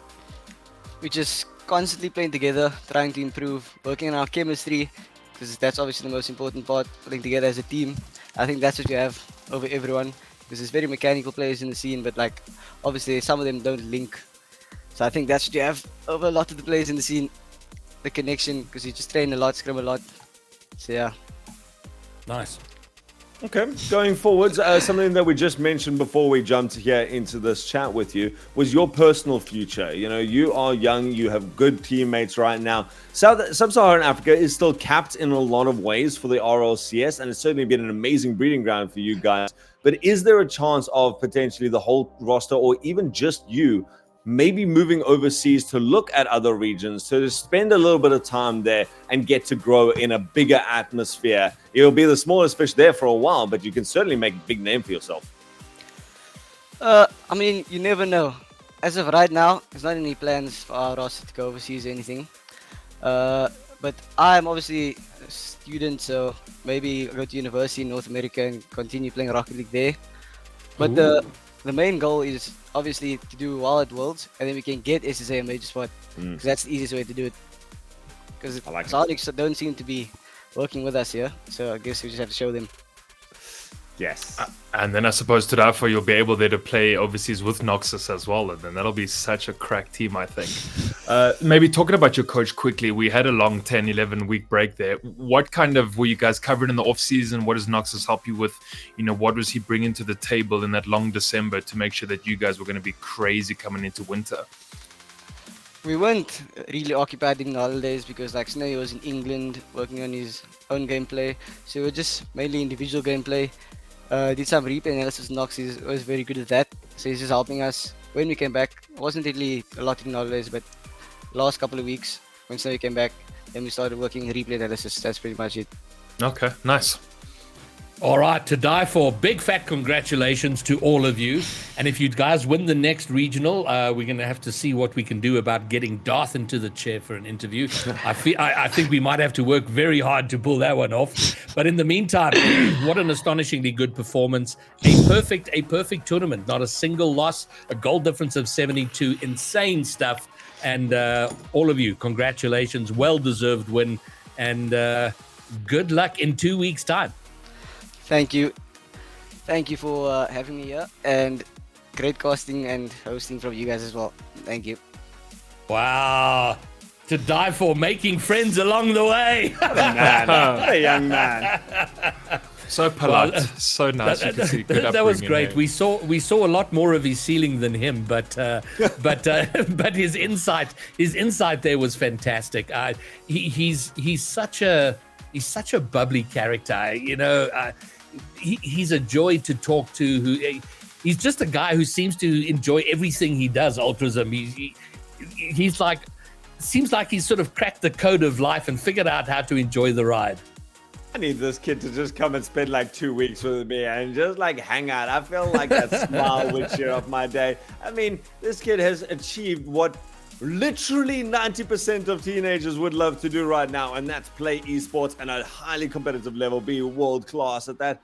And he just doesn't bother telling them. He's probably got friends there being like, bro, I did the most sick thing in Fortnite, and he's like, That's amazing. I support you in your dreams right now. What a kid. What a guy. What a young man. What a future. And then I was going to ask production. They flashed up the stats for this regional and then took it away. They're astonishing. Reggie, I don't know if can you put those stats back? There you go. Look at this: 97 goals, 247 shots, 70 assists, 77. Where did it go? And then the win rate of 100%. I mean, Muzz, it's madness. Yeah, no, Reggie slowed down a bit there, but yeah, no, Ryan, I agree with you. It's absolutely crazy. You know, Tadafo's obviously been far too humble. You know, like throw one special assembly where you guys mentioned it and just talk about his accomplishments. Like, please, you know, the guy's also traveled overseas, mind you, right? You know, he's already kind of seen more places than the rest of us. But you know, I've been excited about this weekend, Ryan. It was pretty good. Teams like Fusion, I mean, I thought they came in hot. You know, we saw ATK showing off Galaxy now. He's going to learn a lot. We've got 2 weeks now where he can kind of mold his thing. We saw Apex with the return of Shadowhunt as well. They've got a few things to work on, but it's pretty decent. And Nixa, maybe a little bit of inconsistencies that they know they want to work on. You know, a guy like Skillsteel, he's hard on himself. They're not going to take those lying down. And so I think we're going to see a lot more, right? We need to go to that Winter Cup. We need to see who's going to practice, who's going to be scrimming, who's just going to be pulling things together. Even SRZ, you know, we didn't expect such an early fallout from them from Group 2 either. So, I mean, I think a lot's going to happen in this next kind of 10 days or so. And you know, we're going to see who comes back hungrier than what we saw this weekend. You know, that's one of the things that I do admit about this SSA scene, and I love so much about this SSA scene, is that there is so much fire, there's so much passion, there's so much drive for it, and the points are still close enough. You know, for that second place, going to this weekend they were close. It's not going to be as easy to challenge Orlando Pirates, but there's still a lot of teams in there, and there is no doubt that with their skills, there are a lot of teams that could do it. You know, it's not just people who want to or who technically with the points are able to. They have the skills. They are able to challenge out Orlando Pirates, and that's what I'm very excited to see. This is the first of the winter splits. This is just the beginning of this, and I'm so excited to see how just the next couple of weeks pan out. We have so much to be happy about with SSA Rocket League, the direction it's going, the depth we're building. And, you know, I'm coming across 13, 14-year-olds who are grinding now, because as soon as they turn 15, they want to get in there. They want to be at RLCS. There's that hunger, that fire in the belly, and it's growing in the community. It is astonishingly positive, the best it has ever been for those of us who love this game. So what a great weekend, and there's so much more to come. 5 more regionals over 1 and 2/3 of a split to come, and we're going to love every single minute of it. So once again, a shout out to the talent team, the 3 of us here, Ultrazm, Muzz, and then of course Pyro and Triple M doing an astonishingly good job. The ACGL who've done magnificent with this channel and getting these games out there superbly. Reggie, Blank, and then people who don't get probably enough mention, and they should, are the managers, the guys. They do such a flawless job in terms of running this tournament and making sure it all happens. Of course, Noob Slice, the regional manager, and Josh Nobody, who's like always in touch with us, making sure we're coordinated and done. Massive shout out to you. There will be credits at the end. Make sure you read them to see everybody who's involved in making this all happen and bringing it to you. But from us, another regional. I'm elated. I'm sad. I can't wait for 2 weeks' time. But that'll wrap it up for us. Until 2 weeks' time. Peace. We're out.